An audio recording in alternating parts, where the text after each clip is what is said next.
you know, because I know when I'm writing, stuff I write doesn't necessarily drive sometimes. Like once I put on something I just posted up for one of the dragons, I put how did I say it? I said in the West, and I was talking about Erdi. I was talking about the Great Kingdom. I was like, somebody pointed that out, and I was like, yeah, that's wrong. Yeah. Let me change that. Yeah, it's tough. Yeah. Oh, man. I remembered your shout out too. I remembered to finally got the Greyhawk companion in on your shout out there, Will. So. Oh, well, thank you, sir. No problem. Yeah, I need to take a look at that thing. Yeah. So. Seems I have no awesome. idea. I have no idea how many people are going to be on tonight. Well, we'll see, since it's a kind of a catch up.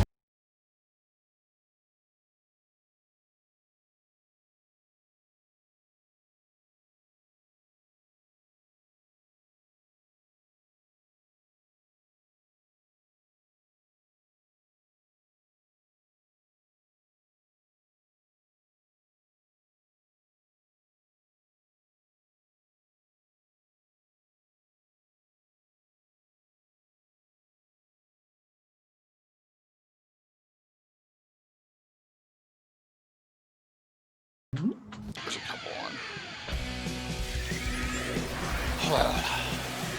How you doing, man? Hanging in there, man. It was a rough day yesterday. Yeah, it's so sad. was Yeah, rough. I'm bracing for that. Minnie she's 18 years old, and she had a seizure like 6 months ago, and I thought, okay, this is it. But an hour later, she kind of bounced back again. So, Right. but I thought that was it. So We thought this cat was only 6, but they said she was a little bit older than that, but still, you know, just, And she was not old enough to. She still should have had some years, so to speak. So Yeah, the kidney functions were gone, and just yeah. Was it an indoor cat? Yes. Yeah, they're family members. That's even rarer. Yeah. Because usually when they're indoor cats, outdoor cats, They eat die all sorts early. of weird things and get exactly. into fights and all sorts of stuff. Yeah. Yeah, so it's not uncommon for them to die for sure. Oh, I need to sit down here. So yeah. Yeah, my cat's living with my mom now. I don't know if I'm gonna get her back. Oh, that's true. She might move in there forever, and she has a new forever home. Well, when I got the cat, I originally got it for my mom. Oh, okay. And I took it over to her, and the cat was there for a week, and she's like, "Oh, this cat, and blah blah blah." And it's like, that's what that cats is her do. cat. Yeah, that is her cat. So Oh now no, she got rid of it. She was like, "Give it back." So I took the cat, and then I had the cat for what, almost 2 years. And then when I was going to move in with my buddy here, and I was like, "Aha, this is my opportunity," because I got the cat for her for companionship. You know what I mean? And it's like, it's always like, can't have the cat where I'm going, Ma. They got dogs. And she's like, "Well, what are you going to do with the cat?" It's like, "Well, I'm going to take it to the pound." And she's like, "No, you're not." See? It's like, "I got you." Yep. That's the way to do it. Yeah. Tricked her. I did. Yep. Like all good sons do, right? Sure. That's why I don't have any kids. They will outsmart me quickly. Well, I'm fortunate. My son is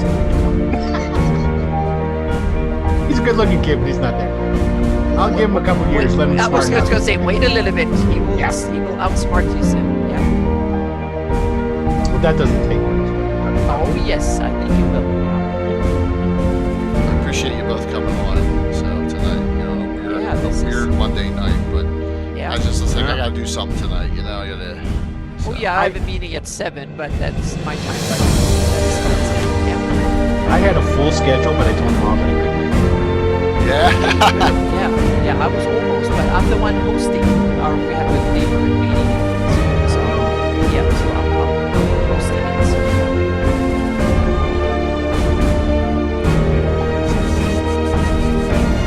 You're gonna get a hold of that arena. What's that? Is this the new? No, this is Gamescape. Let me put up. I'm gonna put up right now. yeah, the new one's coming. I'm gonna put up Infinite Dimensions right now. Boom. Yeah, that arena looks fun. Yeah, that inn looks amazing. Yeah, right. They just hit another Kickstarter. 2 more thresholds. and they got all this new terrain. What's up? Hey, Gordo, how you doing, man? Good to see you on. So, can you hear us, Gordo? Please say you can. Yeah, Hear me talking? Yes, good.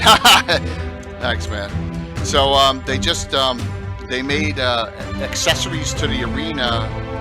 Hey, Eb9. Good, thank you. And then they have these things where you can do 4 different sceneries and with multiple pieces to vote on what's going to be part of the next threshold you made. So I did it. They had some accessories to the bridge coming, and that's when I voted on this bridge here, which is unbelievable.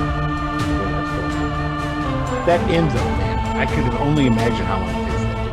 I think Yeah, but you know what the great thing is? talking about that's how long it would take to print that. The great thing is that you can do it in pieces and each building Oh separate. yeah. Yeah, You'd so, have to do it modular. yeah. So. Whew.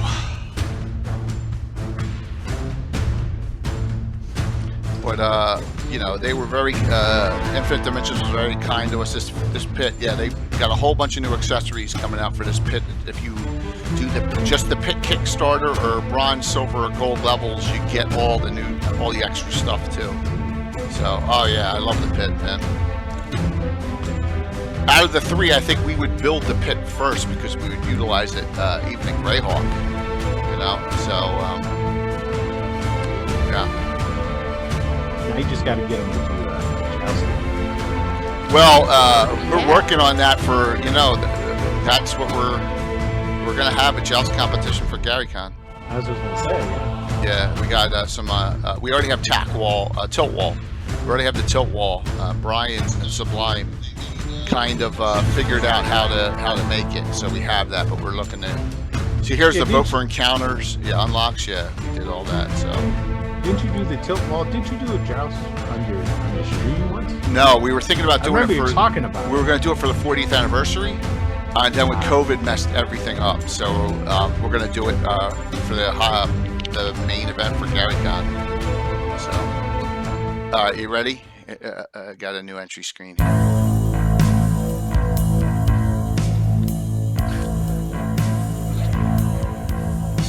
Look at that. I know. I bumped my game just a hair. I have to keep up with John. You hire someone to do that? No, I did it myself. That is cool. So I know who I can hire. Yeah. That's You what just I'm gotta, saying. you just Exactly. gotta Now know we where know to. who to Yeah. hire. So, actually, I got most of the stuff from Own 3D, which makes a lot of streaming accessories, and then I just put Altamira behind it. Boom, boom, boom. So. What are they called? Own 3D, yeah, OWN 3D. Yeah, you can look up. They got a lot of thousands and thousands of emotes and all sorts of things. A lot of my music, I changed some of my music up too for alerts. You'll see, Yeah, see I've that waited till shortly. Thursday to hear that. Yeah. So, yeah.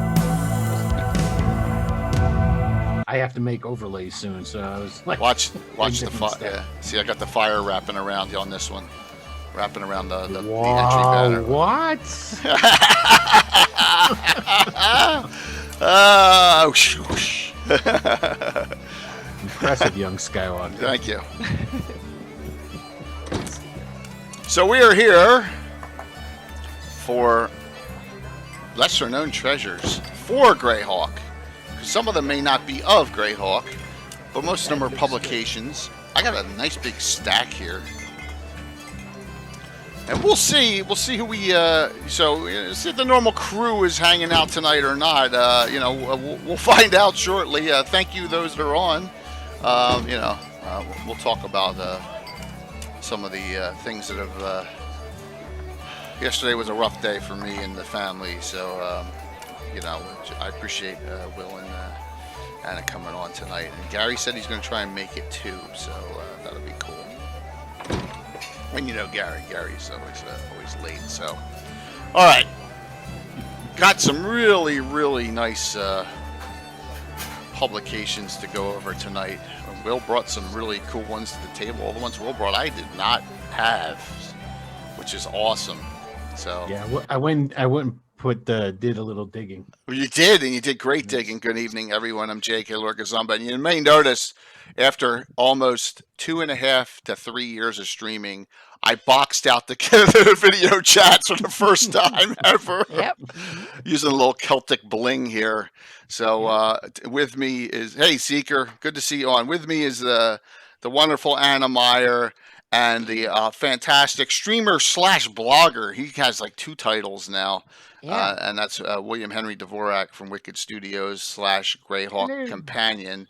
And let me hop up that. And there, look, I got your shout out, and it works. What? Yeah, You're with both. And multi-classed, there's Will. that. That's awesome. It's like you're a professional, Jay. Yes, it's like I try here. I'm actually giving it a shot. So thank you. As people are, I guarantee you the crowd will get bigger and bigger and bigger as we go tonight. So, but who cares? We're gonna have fun this evening as we're gonna talk lesser known treasures of Greyhawk. And when I say that, everyone thinks this right away. The actual treasures of Greyhawk. Oh, that reminds me.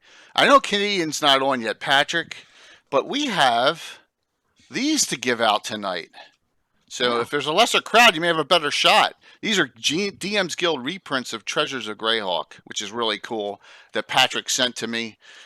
He's going a little crazy, which is, hey, Long Shot, what's going on? Which is cool, but here's the pile of DM's Guild stuff that he has sent me in addition.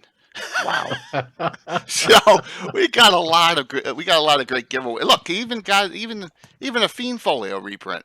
Oh, wow. Yeah. So that's what I'm saying. Those things are great. You can get those reprints, and then you don't have to bust up your originals. Exactly, Yeah. exactly. For those that don't have 4 or 5 copies, like I'm lucky enough to have, or someone else, they're really cool. Some of us didn't. Some didn't game back then. Back in when they were 1981 when it came out. So I am going to set that up this very second here. Yes, everyone is welcome to sign up for this. Just remember, if you're a sub, you get a bonus point. Give me one sec. Giveaways. This should be one press of a button here. It's never that easy, though, is it?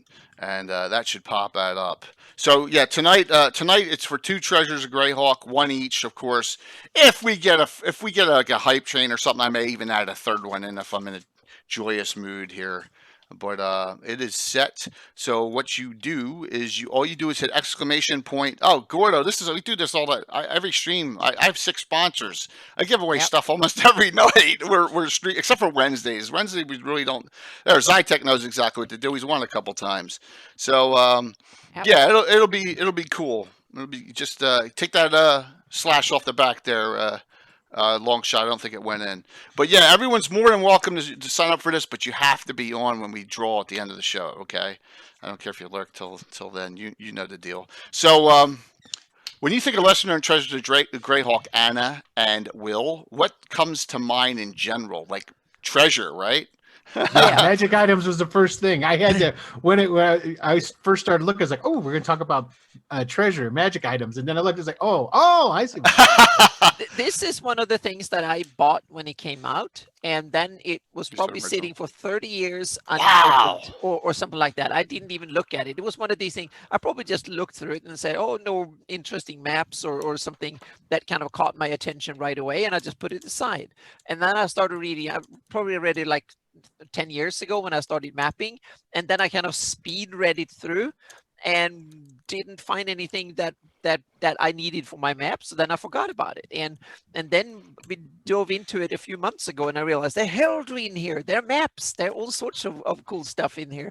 And I found heraldry and location, 2 locations that Anna did not have on a Greyhawk map when we went through this. Because I'm skimming through so much stuff that this fell through the cracks for me.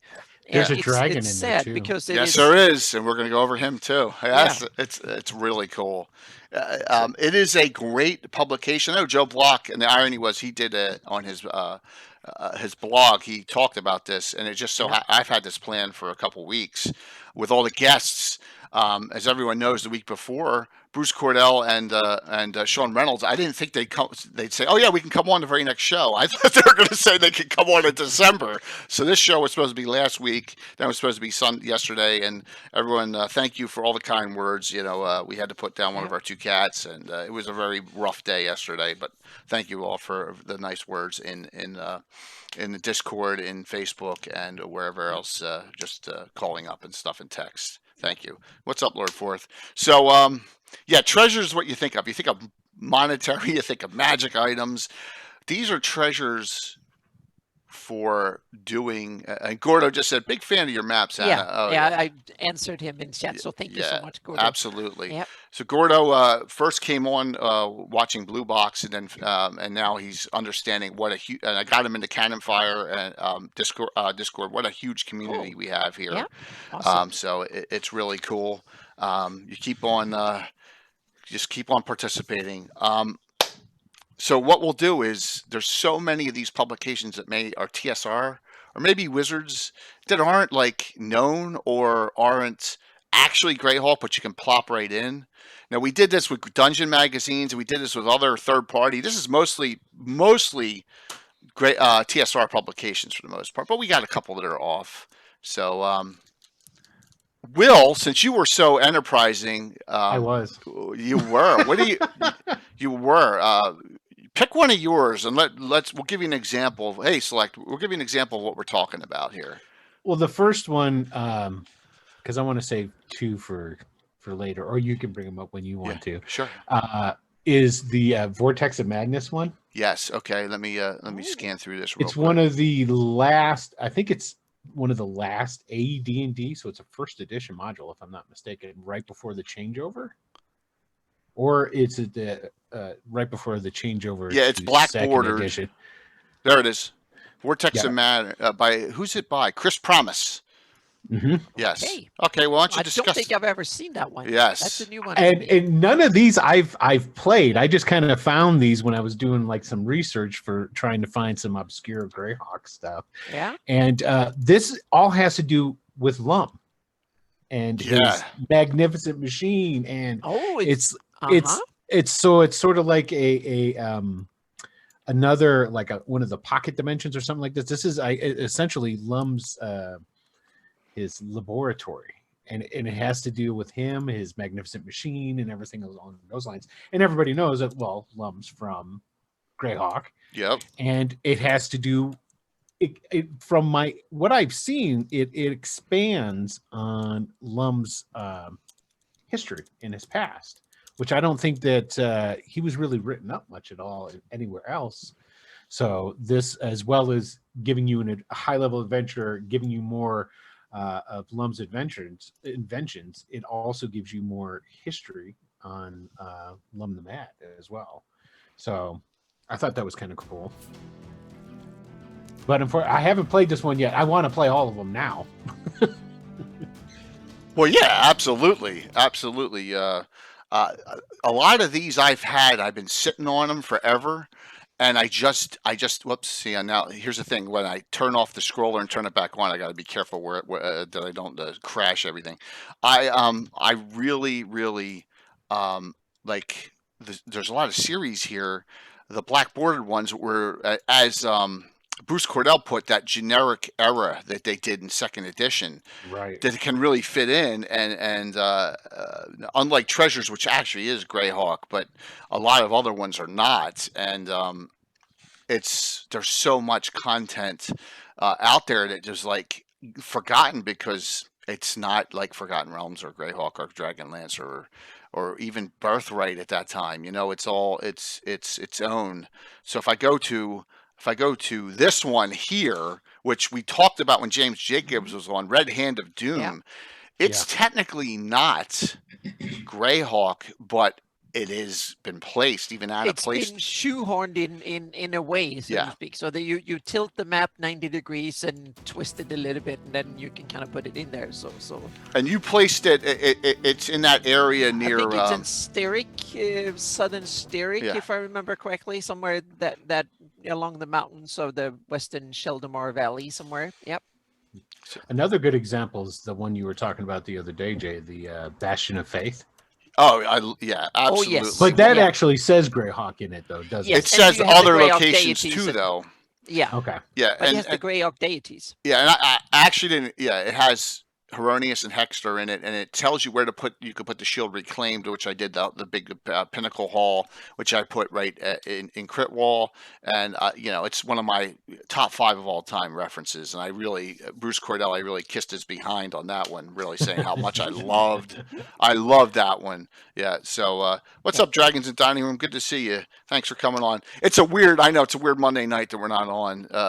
We're normally not on tonight, but I just wanted to get this stream in. So RHOD, it was adapted for Living Greyhawk.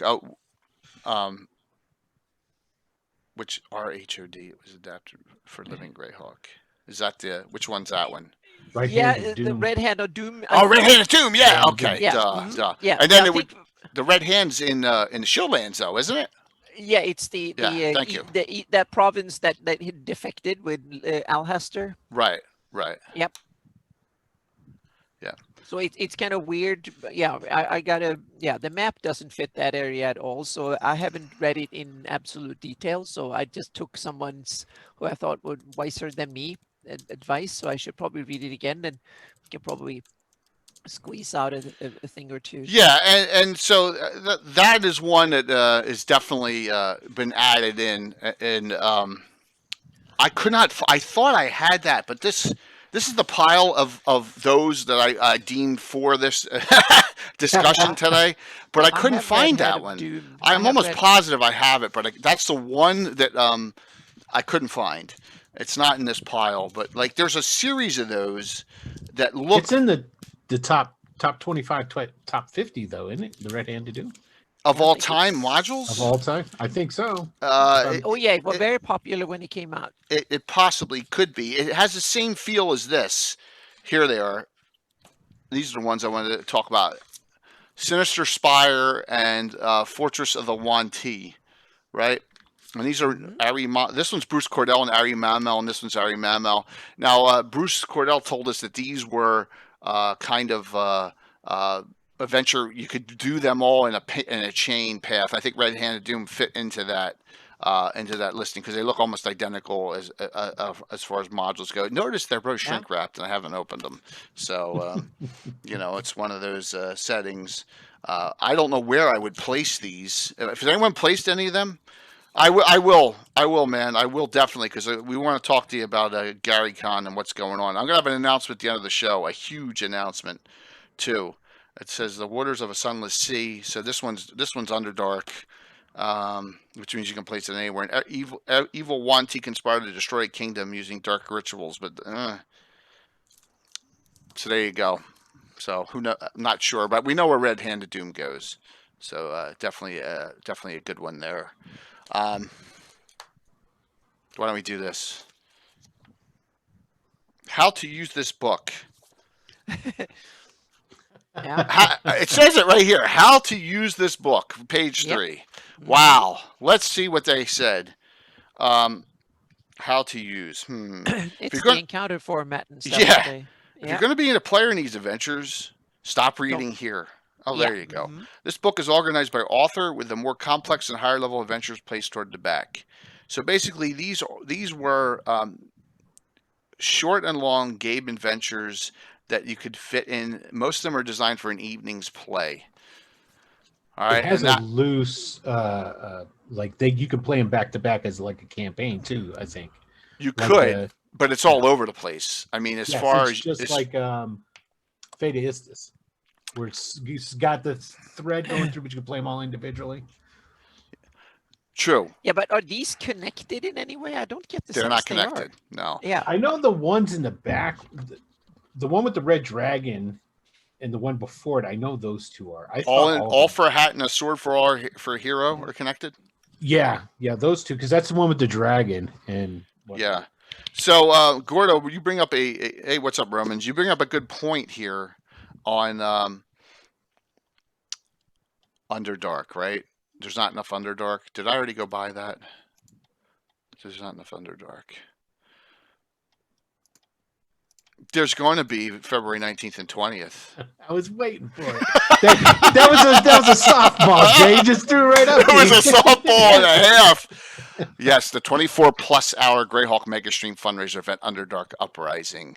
And you can see all those channels are participating as of now. I have 8. So we're going to have a little fun there with that. And we raised $2,500 for St. Jude last year. I'm hoping to raise $4,000 plus this year. And with all those channels, I think we should be able to do that. But back to treasures. I have only run 2 of these in this book, believe it or not, because I tend to like to write when certain groups at a certain level in a certain area. So I've only run 2 of them. Has anyone, if you've run some of these in here, I want to hear about it in chat. Please do. Please tell me that if you have. There's a sagging mace in here that is kind of cool. Yeah, there is. There's a lot of great adventures, and I actually have I have a handout that I made for the party. I copied and from the Lord Gregor's map for the one I ran, but not enough maps. Whew, there's enough maps. Let me tell you something. There's a lot of interesting sketches of various things, from maces to various globes and sketches of potions and spherical dwellings and yeah, it's a lot of different things in here. It was awesome. Ken Frank art throughout. I love yes, it. Yeah, that's him. That's he, correct? Yeah, Yep. yeah, that's Ken Frank. Yeah, he did a lot in the Greyhawk Free City Greyhawk box set too. Yeah, with that, and he has fantastic artwork. For example, this first one, Blade Star, takes place in the city of Greyhawk. And thank you very much for the follow. There's a new spell. Notice I got new music, and I got. All right, here's my trivia question of the night: Who is Kara? Who is Kara fighting in that scene? So we're gonna have to have plenty of follows. Do you know bad who? Guy. What's that? A bad guy. A bad gal, but who is it? I'll give a hint later in the show if no one gets it. I want the actress's name. Oh, the actress's name. Hold on, let me get Google up. Yeah. But I can tell Gordo that there's never enough maps. Yeah. That is true. Yeah, never have enough maps. Never enough. Absolutely never enough maps. But you have a look. See, now we're getting them. There you go. Going to be a tough call here. You could start right off in the city of Greyhawk with this. And you work with the Night Watchman, which I use a lot. The Night Watch is a great organization. Sir Gabbin Armbus, and then if you're in my campaign, Walt's character Alphonse D'Amato. Okay, he named him, not the ex-senator from New York State. You're talking about now. You know how old that character is. Is the second in command of that. But so you got a 4th level adventure here that deals right with the Night Watch to get you and links right into the Free City Greyhawk box set. So it's not Xena. No, it's not. It's not Xena. Absolutely. My favorite out of that book is later. Go ahead. that magic item, the Blade Star itself. Oh yeah. It's a sentient dagger that what was it kill? It's got slay, I think, lawful. So it's a chaos weapon. Yeah. Yeah. So Blade Star is a and the question you want to go with that treasure is, at 4th level, do you want? I mean, you put that in the hands of a party. That's what I had to think about with the Shroud of Karen. It's an intelligent dagger +2. It communicates by telepathy, and it can detect invisible creatures, which is really crazy. Charm person on contact 3 times per day. Yeah. And bestow a strength spell. It's a dagger of slaying lawful creatures, but it only can be used once per month. All right, and that's on page 12. All right. So there you go. Yeah. I will. Go ahead, Anna. Oh, I will say there was a new spell. I can find it again. I put it aside. Hang on a second here. Mighty Jabberwock, no, but I love me some Katie Sackhoff. Okay. I missed it. Somewhere. Yes. So it's not Katie Sackhoff. She's a blonde, and Katie Sackhoff is done a lot. If you know who she is from Battlestar Galactica and Longmire. She was in Long. I was just gonna say she was in Longmire. I loved, and she's been on a lot of she was on the Flash, a lot of episodes. She did a lot of stuff. So there was rumor that Katie Sackhoff was going to be the gold Mandalorian from the Mandalorian. That they were gonna get her, but they didn't. So that was the rumor going around. So that was a good one too. Yep. Oh, she is in the Mandalorian? I thought she didn't make it in the Mandalorian. Ranger Harley. But if she is, then I apologize. If she, yeah. So very cool. So you got your wish, Jay. You didn't even know. Note this. She did Clone Wars too. Thank you. Yeah, she did the voice. Cool. Yep. This is called Treasures of Greyhawk, and there's items in here that you probably want the party to go find on behalf of someone else. That's what I'll say. And I'll show you the one that I ran, the Shroud of Karain. Is that how I pronounce it correctly? And yeah, you don't want to give that to parties, a 4th level party or whatever. So just note that in this, that a lot of these can be imbalancing in a game. So it was not Katie Sackhoff in that. No, it wasn't. I'll give one hint and then I'll give it away. Give me a half hour and I'll give you a 1-word hint and then some of you will get it. All right. Lucy Lawless. Nope, but that's awesome. They're trying. All right. That's a good thing. Spell in the treasure. There's a new spell in here. Andrew's baneful backfire. What page? Oh, 35. It's a 5th level abjuration. Andrew's baneful. All right, let's look at backfire. this. There it is. Yep. Andrew's baneful backfire. Yep. I've never heard of Andrew before, but he's. it's I Andrew like it Wee. already. Yeah. So this is from the adventure Bigby's Modest Home. So, and now you're going to know this is during the Falcon era. Are you ready? Because remember, the Circle of 8 dies multiple times. This is for level 7th. The recent deaths of the members of the Circle of 8. Oh, this is Vecna now too. They died over and over and over. Was a prelude to an attempt by the evil Vecna to overthrow the entire pantheon of Greyhawk's deities, install himself as absolute ruler. Consult the adventure of VJ4 Vecna lives for the whole story of the epic adventure. So you're going through Bigby's home, and that's the adventure. You start going through his home, looking for a deed. Is that what it is? So there's an adventure in here. You go through a home, you find that spell. Pretty interesting. yeah, because he's supposedly dead, I think is what it is. And so you're going to Gotcha. see who's, yeah. Seeker, But that's that cool, spell's man. like to keep people from stealing your junk. Because it like backfires and it blows you up, doesn't it? Isn't that what that does? Yeah, absolutely. Yeah.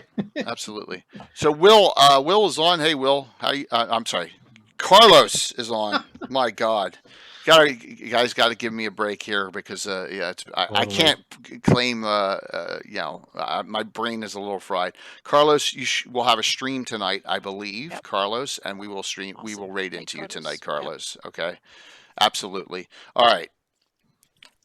Tyrant in the series. Oh, Beholders, yes. And I got the whole series here. So, what a crazy, crazy book this is. Oh, I just went by Tyrant. All right, but this is who wrote this one? Aaron Alston, and it has a really cool map in the back, which I still have attached.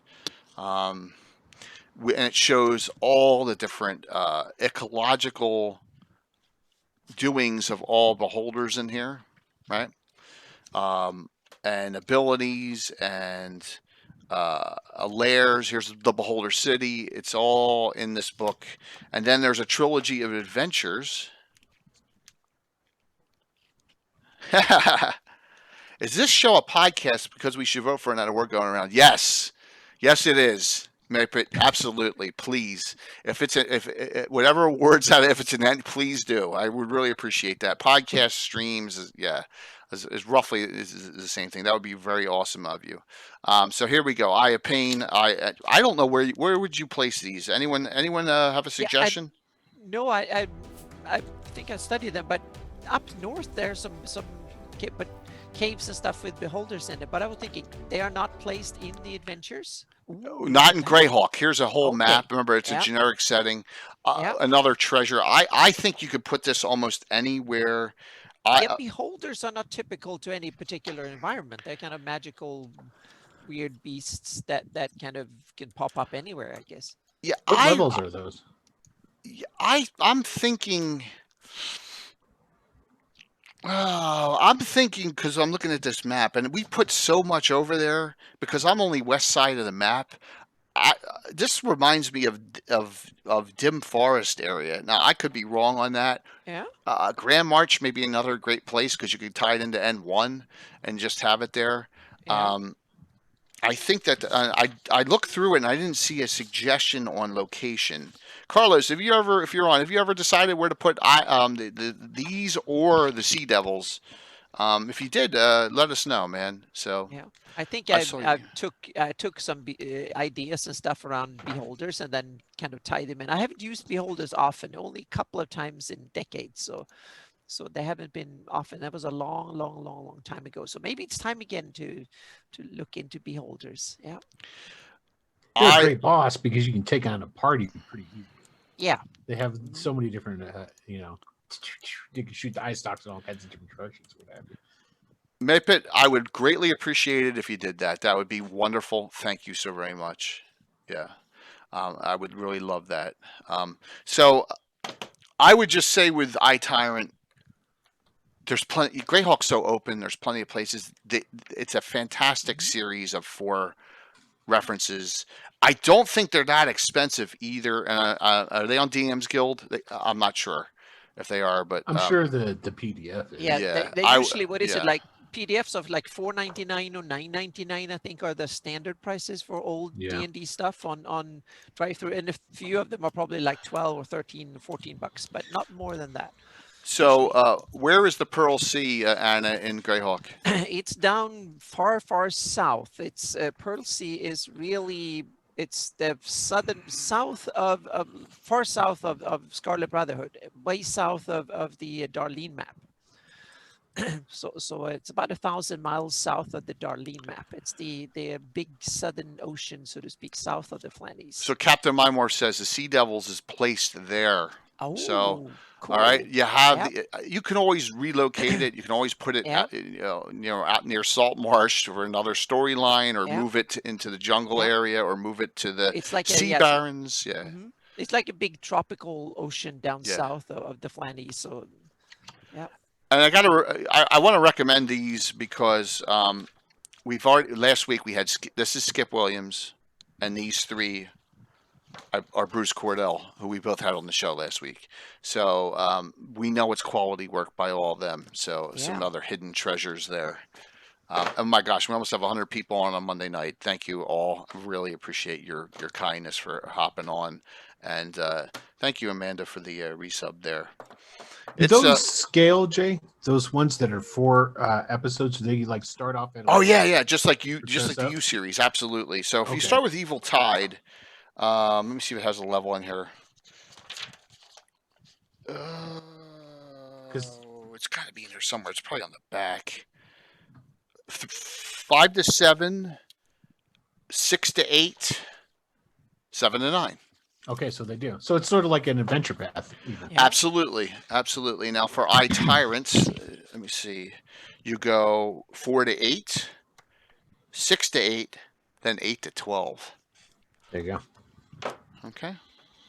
So really cool. And that's what you had at Mymorph. Hey, that's great. I wanted to hear where people were placing some of these. Well, hey, great. Thanks. I would love to be nominated for one. That would be awesome. Not to be out. I would love that. I would love that. We got some unbelievable announcements at the end of the show tonight, please. So once we do that giveaway, I may make the 1 or 2 of the announcements before the giveaway, but so I have everyone on. But it's awesome stuff that's coming up. So, Anna, you got one you want to pick?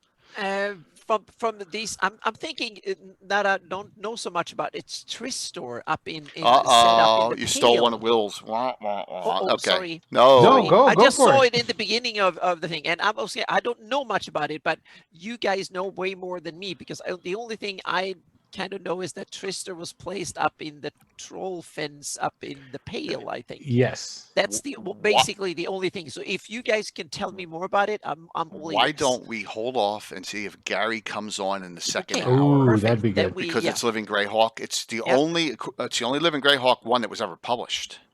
As far as I know, Okay. yeah. Then we wait for that one. Yeah, because I'm so interested in hearing more about it. And getting a hold of one of those that's in good condition is hard. Yeah, I have you it know. sitting here on a shelf Hey, Mike. somewhere. So yeah. So, Mike, I am on tonight because you may not know I'll say now we have almost 100 people on. So I had a rough day yesterday.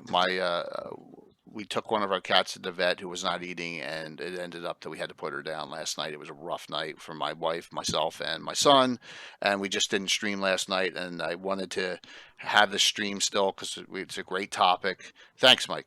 Thank you so very much. So that's why we're on a Monday night on a weird night. It's not the first time ever we've done it. Anna and I did a couple back when we first started doing Gabbins, but yeah, it was a rough day yesterday, and but let's have some fun tonight, and it keeps my mind off things. Yeah. So I'm going to I'm going to bring down a box. Go for it. You pick something. And Go I'm for going it. To see. All right, let's do this. Hey, what's up, Tim Enoch? Sean Reynolds, TSR Jam 1999. Oh. We talked about this. It is, and there's one specific Greyhawk adventure in here that was by, and we discussed it with Sean. So let's go back to it again. And I had a suggestion for the group. It's called Return of the Pickaxe. There is also a Forgotten Realms, an Ilithiad adventure, a Planescape, a Ravenloft, a Fifth Age, Dragon Age, and an alternate adventure in here. So there's stuff from the RPGA from that era, and the adventure is set in a distant corner of the Greyhawk campaign world, 4 to 6 characters of 7th to 9th level. I'm just seeing where it is. In the oh my gosh, it's wordy, but I know it has a lot of Underdark aspects to it. If I'm thinking of the correct one, and so it is it's not for low level. It's a decent. It's I'm looking at the wrong adventure. This is correct. No, this is correct. Christopher McKetterick. This is correct. The Ilithiad one, Sean Reynolds. So we have this one, Return of the Pickaxe. Has anyone used this? Hey, Toad, what's going on? Anyone done this one, Return of the Pickaxe? Nope. Okay. Not I. Not you. Not I. It doesn't say specifically where it is. Clan Highforge. Oh, Azek Zeal Mines. Oh, that is very Which is much Greyhawk. The pits of Azek Zeal, right? Yeah. Okay. So there you go. It's called the Pickaxe of Highforge. Tie that in with this Blood Feud, which is the Underdark one by Sean Reynolds, which fits perfectly in our Underdark setting at Greyhawk. And you have 2 in here. Overpublished Living Greyhawk. Oh, cool. So there you go. So you have 2 adventures out of this if you can get a hold of this. I'm not sure the cost of this on here. Oh, that's a neat one. I want to check that out. Yeah, we both like, oh. So check that out, Will, and give me a little update on that one there. So Treasures of Greyhawk looks great. So Mike, that's where we decided where to go with this discussion was. There are so many adventures in this. It's 2nd edition, and I think there's 15, 3, 4, 6, 7, 8, 9, 10, 11, 12, 13. There's 15 adventures in here that you can play. And they're all throughout, and they're already placed in Greyhawk. I'll say one thing, like I said earlier, they have some really powerful items in them. You may want to go look for them on behalf of someone else and not get into the party. Yeah, this is a 2E publication. See? There it goes. But it says for character levels 4 to 18. All right. And I've run a couple of them. So the Ring Bonder Monster Manuals, absolutely. So you have 2 modules here in this Greyhawk base that you may not have ever heard of before. It's exciting. I haven't run either one of them. I am running a Sean Reynolds adventure shortly, though, on stream. That's interesting. So, does anyone guess what that is? I will neither confirm nor deny that my request from Sean Sean Reynolds was fulfilled during that discussion. So, some skulls and bones. Absolutely. So, really a good guy, a really good guy there. I don't know. Thanks a lot for the follow there. Yeah. So we will talk. We'll talk on that other one if Gary comes on. If not, then we'll kick it up and we'll do that. Yeah. But so that Living Greyhawk one that's published, Will, anything on that? Basically what I'm seeing is that he's right. There were other adventures, but these were all RPGA adventures. These weren't mass market productions. Right. These are the ones that they produced, and then they would sell at like the conventions one that they got the black and white covers. Right, if you exactly. Go into, yeah, had to be there. Yeah, if you go into like just go into eBay and type in Living Greyhawk, there's quite a few actually that pop up. There's at least 3 or 4 that I'm seeing right here. Just 5, 6. Well, it's good that they're available, but they're available. You can only get them at the conventions or the RPGA events, if I recall correctly. They weren't mass merchandised, and that's what I think you could order them if you were an RPGA member. But I could be wrong about that. Yeah, right. That's a question for Gary, I guess. We'll ask Gary. Hopefully, we'll ask Gary. There's one box set that was kind of interesting because it kind of sticks out different, and it's not set in Greyhawk, but I was kind of curious to see if anyone has even thought about putting it in Greyhawk, and the Council of Worms. Oh man, that is interesting. That you bring that up. Yeah, it's one of these really old classics. It's 2nd edition, but you're supposed to play dragon characters in it, and it's a subsetting. It's a bunch of islands. It's a group of islands and stuff. And when you look at the map, there is a whole bunch of islands, and we talked about the Pearl Sea. In the southwest or far west of the Pearl Sea, there is a myriad of islands on the overview map that was in the Best of Dragon and some of the other maps. We kind of get glimpses of the planet. So there are some groups of island that actually fit this map, and I'm going to show the map really well. Yeah, please do. Yep. So this is the map that comes with it. It's kind of a cool map that comes with it. So and it's a whole box set with a whole bunch of stuff. And this map, if I look at the Earth map, there is a bunch of islands that this fits really well in there, so to speak, if you want to have it. I haven't run it or anything. It was one of these things that kind of looked cool. So I kind of just got it back in the day. I don't know when it came out, but it's old, from the late 80s, I think, mid 80s maybe. Yeah. So Gary, these black and red module border ones were generic, as Bruce Cordell told us on Sunday night, last Sunday night, were set in a generic setting, but they could be placed anywhere. They had a whole 2nd edition era department where it was just general RPG, and that's what Bruce belonged to, and that's why he didn't run specific. So that has a Al Qadim look to it. Yeah, this is really cool. This is a whole bunch of you have dragon lines, like genealogy lines, and there's dragon scripts and a whole bunch of stuff. So this is basically like a guide to dragon culture. That is kind of cool. So I'm going to read this through because I never read it through really. Mike Disney asked you who the author is for the Council of Worms. Bill Slavicsek. Okay. Yep. But there were some big names that worked on that, because Roger Moore did a whole Council of Worms thing on Half Bill Dragons. Slavicsek is the only one that is credited outside the box. So let me take a peek inside the modules, the booklets here to see. Yeah, Gary, it's really cool, and that's why we wanted to bring up his treasures, because I see you didn't even. There are the company, that's TSR, Mike. It's TSR publication, Council of Worms. Oh yeah. Yeah. Oh yeah. I have it downstairs. Yeah. So let's see here. Bill Slavic, John Pickens. Jeff Easley had done a lot of the art. Yeah, it's definitely Easley art. That's really, absolutely. But Diesel did cartography. Oh, well, Diesel, Yep. Diesel's top of the line too. Oh, See, advice and assistance, Wolfgang Bauer. Really good. Well, remember, Yep. you know what? Keep Steve that Leach, out. Michelle Carter, Dale Donovan, David Gross, Bruce Nesmith, Skip Williams, and Steve Winter. So Well, it's beautiful. a bunch of hotshots. Cool guys Well, doing we it. have Wolfgang on the show Sunday night. Yeah. Next Sunday, our next Gabbin.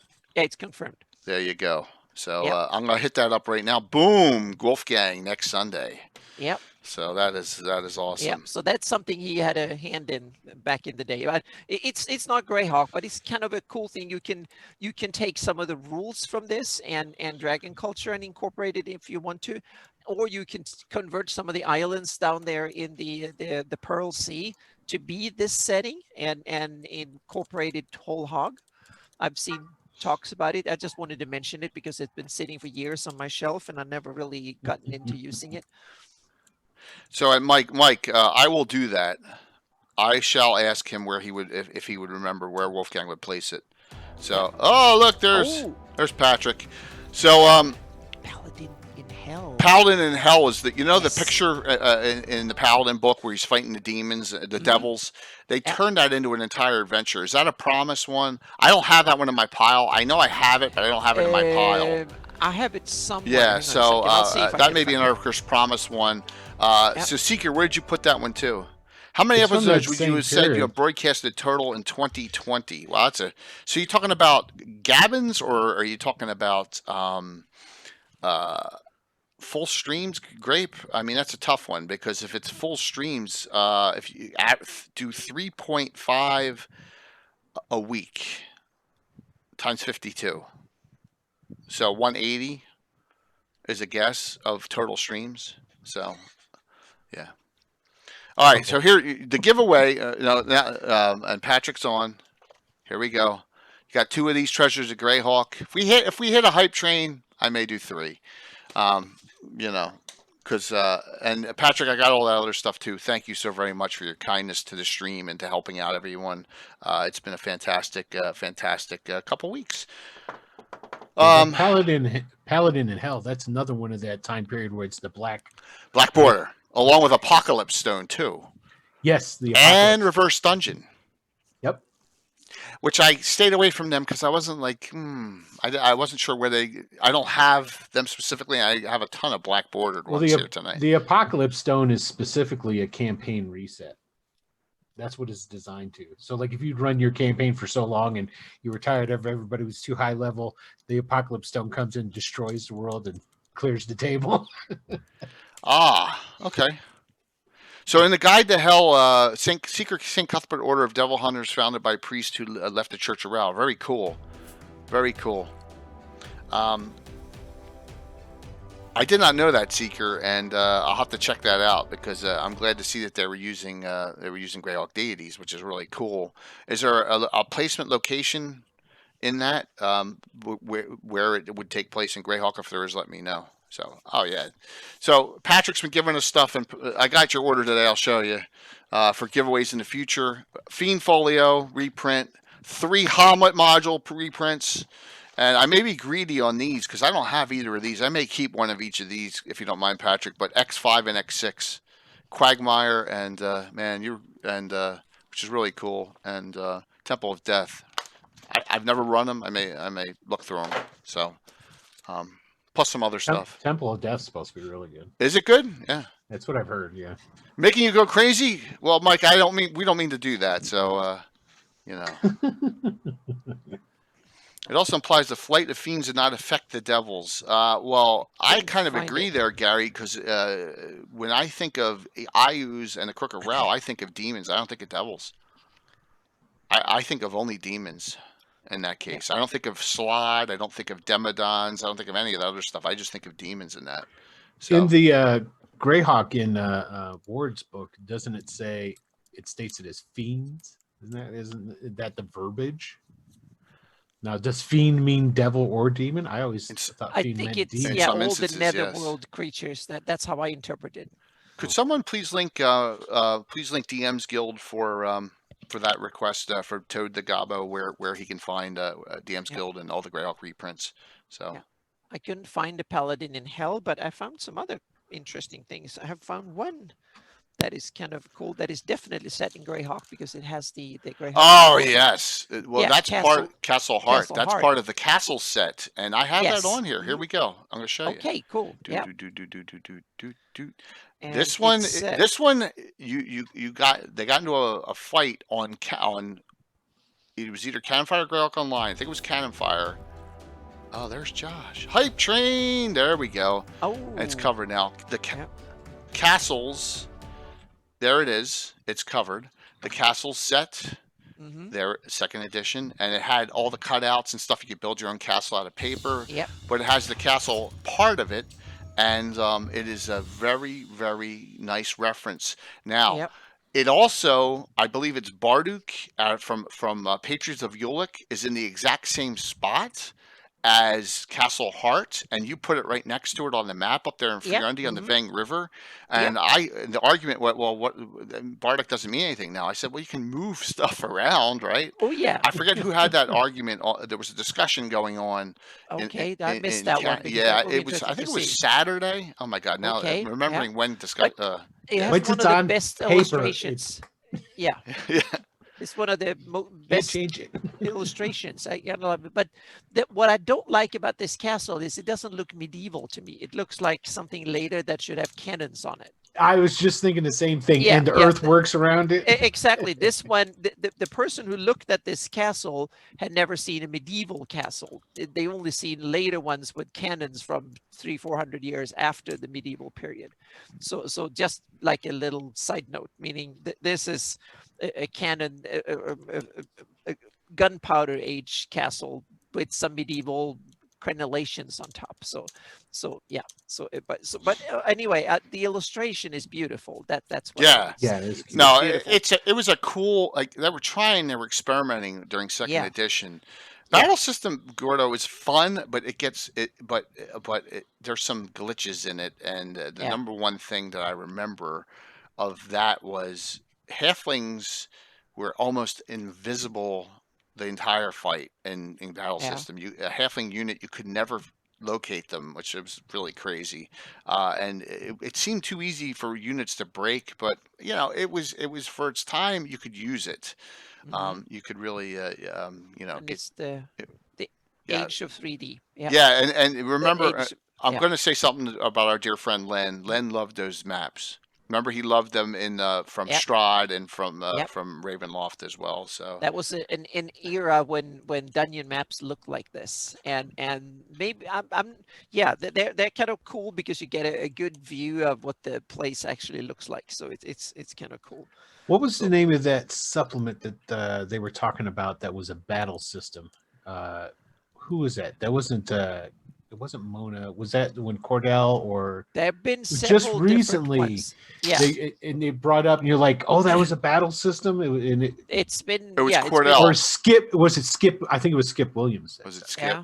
It was Skip. It was one of those publications that he. It was Cry Havoc. It was that Malhavoc Press third party one I have that had all the battle system feats and stuff in it. Yeah, that was it. That was his the one he did for that third party. Yep. Thank you, Asher, and good to see you on, Dale. And by the way, you're finally I got my Titan Dice restocks in, and yours is on the way, so you'll have it. And it's at a 2-day point. It went out today, so good to see that you finally getting some stuff out there. Very cool.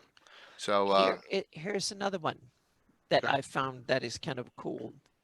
This Dark Druids by Yes, I was thinking about those. I didn't get any of those. I want to run that really bad. Yeah, this is kind of cool. I want to. Who's that with? That's with Pied Piper, right? No, Chaotic Henchman Productions. Okay, so can't be right on that. Yeah. But that's Rob Kuntz, right? Yep, it's Rob Kuntz, and it's a bunch of interesting stuff. It's a really well illustrated, very detailed set of adventures and it looks really just take a look at the style inside, and you brought back to first edition. Oh, it looks like it stuff right away. So I read an article which was an interview with Kuntz that is pulled directly from the home campaign. The one that he Yep. But was I'm co-GM so with, interested in Guy the Guys. Dark Druids because that ties into ideas I have about the Flan and Druidism and Horde Society and a whole bunch of stuff. Yeah. So I'm going to take a deeper look at this one and see what kind of tidbits and ideas and stuff I can steal from it. So Get the evil kind of, Rangers, the yeah, huntsman out of yep. So Dragon, it's kind of whatever that cool number because was. yeah, it's hinted at a dark side of Druidism in so many sources. So it's kind of interesting. So this one, you might not be able to pick a print, but I'm pretty sure it's available in PDF somewhere on drive-through or somewhere. It was, I think it's published like 10, 12 years ago. I think it came out like. Well, Seeker says Kuntz was DM Ward and Skip Williams so were 5 years ago. players, which is really awesome. Yeah. So Seeker, where is it placed in your game since you use it a lot? Dark Doers is my thing, informs me a lot of my campaign background. So where did you put it? We're just curious. Yeah, and this is level 8 to 12, so it's a fairly beefy story, so to speak. So yeah. And then I have a really old blast from the past that I don't think that many has, but it's kind of interesting for Greyhawk, the Rogues Gallery. Yeah. Yeah, is Almy in there? Yeah, the first edition Rogues Gallery, and it's cool because it has it's mentioned a whole bunch of interesting, and it's basically just a whole set of NPCs and tables like this, which is kind of, yeah, if you run old school and you're purist old school, you can kind of take stats and stuff. But there is a bunch of interesting stuff when you go back into. Well, in the back you have all the NPCs. Yeah, you have Big B and you Ararat and yeah, there's a whole bunch of, there's like 20 or 30 famous NPCs from Greyhawk in the back here. So yeah, but this one is really old school. So Seeker, really, I need to get it now because it's so near my heart. It's so near my Narwhal group. So I need to get that, the Dark Druid. Yeah, especially if it's set in a gnarly. My gosh, I gotta take a look. That's been on my list for a while to pick up. And there's 2 other things in this series, I think.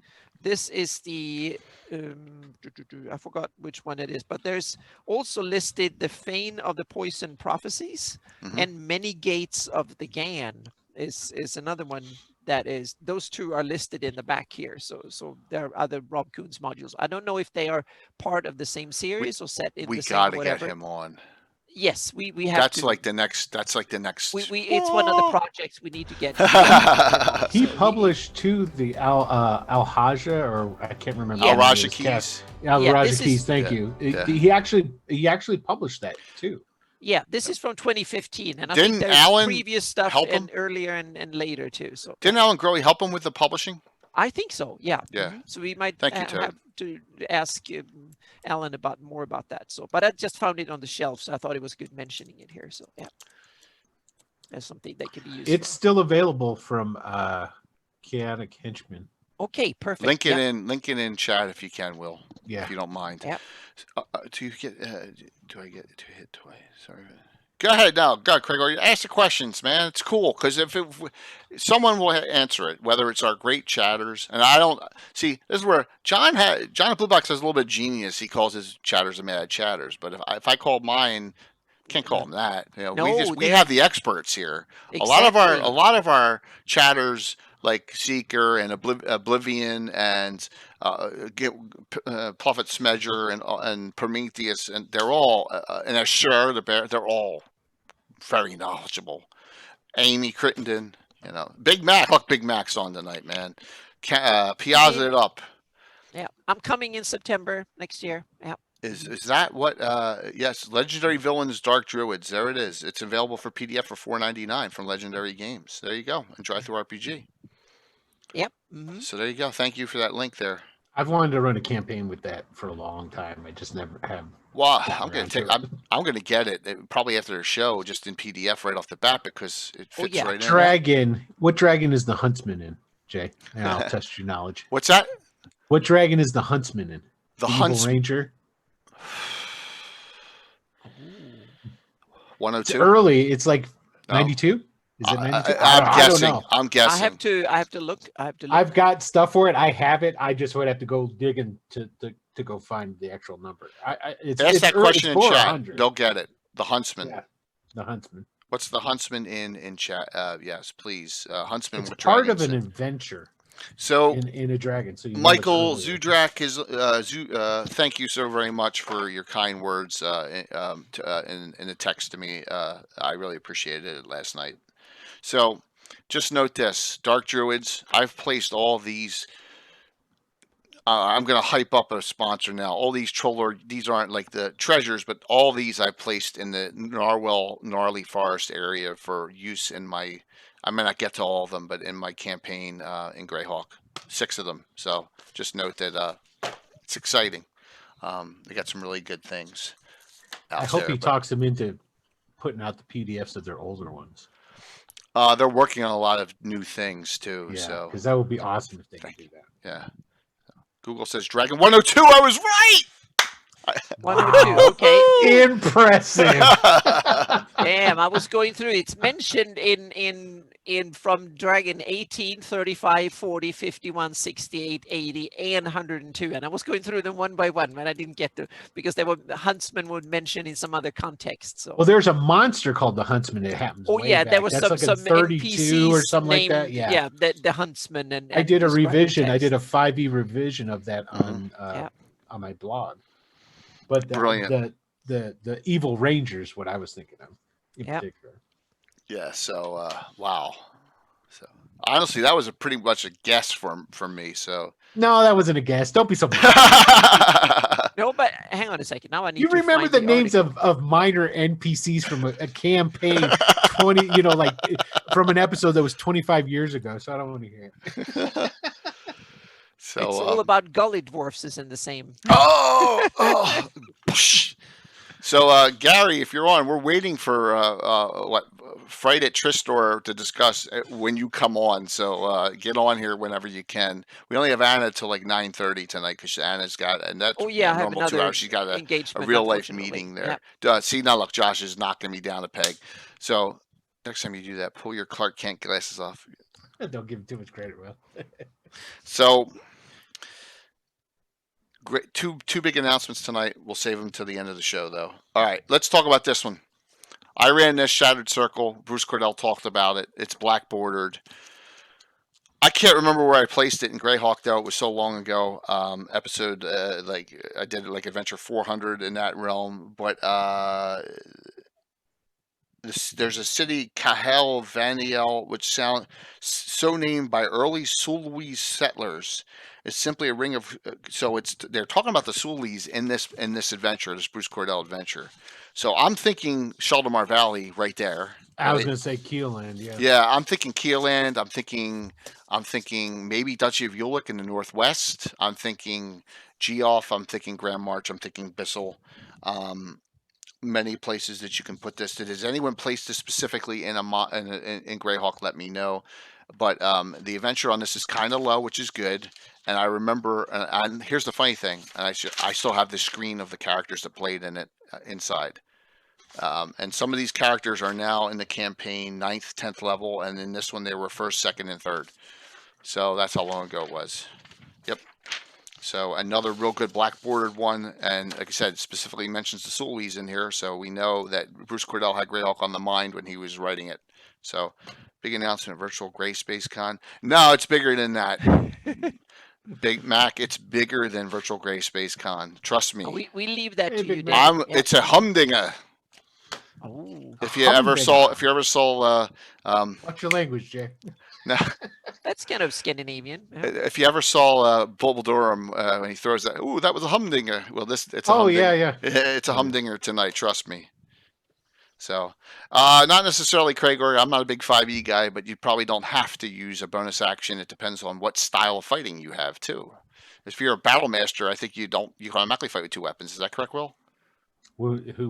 5th edition. Battle master. Can you fight with 2 weapons? Yeah, anybody can fight with 2 weapons. There you go. But it's not a bonus action. If you're a battle master? Yeah, I don't think it's a bonus action. No, I think it's still a bonus action. It is? You get to use, Battle Master gets to use their talents. I'm just trying to help out the newer player there, because I didn't know that. Right. I'm like Sergeant Schultz when it comes to 5e. You know nothing. You got Jason Mewes? I wish, but it's kind of bigger than one person. Jason Mewes is one step closer. That's what I'm going to say. Jason That Mewes would be awesome. and Ilan Mitchell-Smith. So I'm working on them. Here's the thing, though. I may have Jason Mewes and his wife, who was actually in a lot, was in the last Jay and Silent Bob movie, standing right next to Joe Manganiello in the one scene, by the way. It may be both of them. Who knows? We'll see. So, yeah, Jason's got a good D&D stream. He does, which is cool, and he's partnered too, which he deserves to be. All right, I'm going to show these. I'm gonna block these all together. I don't even know if I put any of these into the scroller here. We talked about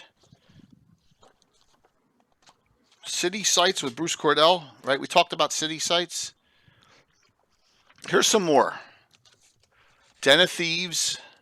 Yes, that's awesome. It is. Castle sites, country sites, all black bordered. This Den of Thieves one, if you want to do a major city and you just don't want to rip off the Greyhawk Thieves Guild, use this. You put it anywhere. You're doing divers, you're doing Hardby, you're doing, it doesn't matter. You're doing my Altamira, you can use it. So I'm using that currently. Oh, cool. For the upcoming stream. Oh, nice. And where's it going to be placed? Lucas. Very cool. So the treasures tonight are not literal. Gary, man. Where have you... It depends. We're talking treasures. They're books. Books are treasures. Yes. Yep. Yes. They're... But we want to talk living Greyhawk material, man. We want to talk all these. We want to talk specifically their treasures in Treasures of Greyhawk we want to talk about. But yes, the treasures are treasures for you to use in Greyhawk. Yep. Yeah, we want to talk about Friday at Tristar and then all those other RPGA Living Greyhawk ones that they actually put out. Your in isn't 3, Gary. It's just, you got so much going on in your life. It's all good. It's all good. Shouldn't you be? Yeah. See, even Big Mac says you should be on here helping us out because don't you want to be in a Celtic border now? I actually bordered my freaking? Put the fire go around. Make the fire go around. That's the all right. That's the seller. 10 seconds. Ready? Here for 10 seconds. I have fire. It's okay. Yeah, look at that. See, look, I fired it up. There. If you weren't on earlier, I fired it up. And here's one other one. Say we go on a pause. All right. Yeah. Here's another one. Come on. Hit the right button, Jay. Be right back. You like that? Look, I'm coming along in my life here on streaming now. There you go. So, all right. Notice I'm stepping it up a notch here finally after 2.5 years of streaming. So we can thank John. John pushed me. I'm helping John. John's helping me. So what's the clue? All right. What's the clue? I'm going to do another follower here, and I'm going to show you who is this in. Who is this? Who is with Kara? Who's she fighting? Lucy Lou. Nope. Are you ready for the hint? It's the one with the long ponytail, braided black hair. She's a lot older than she is in this. I'm going to give you a one-word hint. Ready? Buffy. Oh, from the Vampire Slayer? Yeah. Oh, sorry. I shouldn't have said anything. But yeah. That's okay. I realized I shouldn't have said anything because I didn't know anything. It was just, Who is that? Connections, yeah. Mm-hmm. Sarah Michelle Gellar? That's It's all not. I know. That's all my Buffy knowledge right there. I have no Buffy knowledge apart from Buffy. I have one name, so technically I really have none. There we go. We have a winner, and we have Gary Julian and Michael Zudrak got it about the same time. Charisma Carpenter. Yeah. That's her real name. That sounds made That's up. her real name. Charisma Carpenter from yep. She was Cordelia on Buffy. Yep, and that's who that is. Yeah. That's who's Seeker fighting. of Oblivion have a good many gates of Gan is by Guy Fullerton, who runs Chaotic Henchman. So he's not by Rob Kuntz. It's So, not by Rob Kuntz. Okay, cool. Yep. Thank So. you. Yep. It's awesome. We have so many Tim, knowledgeable people. and then Tim comes. I like the flames of a halfling villager's home that has been sacked. You're just terrible, Tim. Oh no. Halflings don't get their villages sacked. Now that you got that right, Gary, and don't worry about researching the wrong one. We can make it other treasures too. Just get the heck on here, okay? It's no big deal. We're good. All right. Because we want to talk about Fight at Tristor with you, absolutely. All right, let's do the one. Let's talk about the one I ran here in Treasures of Greyhawk, while we're waiting for Gary to come on. The Shroud of Karine. Did I say that right? Karine. This is for 6 levels. The legendary Iron Brigade with all those characters that freed Tensor in Return of the Eight and did Expeditions to the Ruins of Greyhawk and did the first fundraiser event, Will, if you remember that, back in the day when Anna played Mariel. Those characters ran this when they were lower level. And this is the one where Anna found, and here's the map. Lord Gregor's map, right? Martine, Castle Martine. Yep. And there you go. And this Greyhawk Peninsula. And so Greyhawk is down here. Okay, Greyhawk's back down here in the map or area. Yep. And then and Anna has added that, did that logo. She did that heraldry. I added the heraldry and I added the place and the Great Oak too, didn't you? Add Karine? Oh, yeah, I think so. And also the map matches really well. So yeah, whoever did this map studied the other maps. So I must give a lot of kudos to whoever did that map, and I might have to find out who did that because that one was well researched. Yeah, absolutely. So this one, and I recall it's diesel. Yeah. Yeah, it's a diesel map. Yeah, absolutely. Yep. I recall that this Shroud of Karine, are you ready? They had to go find this. And I'm going to tell you why they didn't get it. And this would be Casey's Living Greyhawk dream, okay? If he could get this in Living Greyhawk. The map that the PCs have found leads to a secret tomb in the Cairn Hills where long ago a cruel lord forced his subjects to build a tomb for his wife. When she was laid to rest, the lady was covered with a shroud that was encrusted with a king's ransom and emeralds. It is easily worth 100,000 gold pieces. 1 million. That's on page 18. Yeah. So, yeah.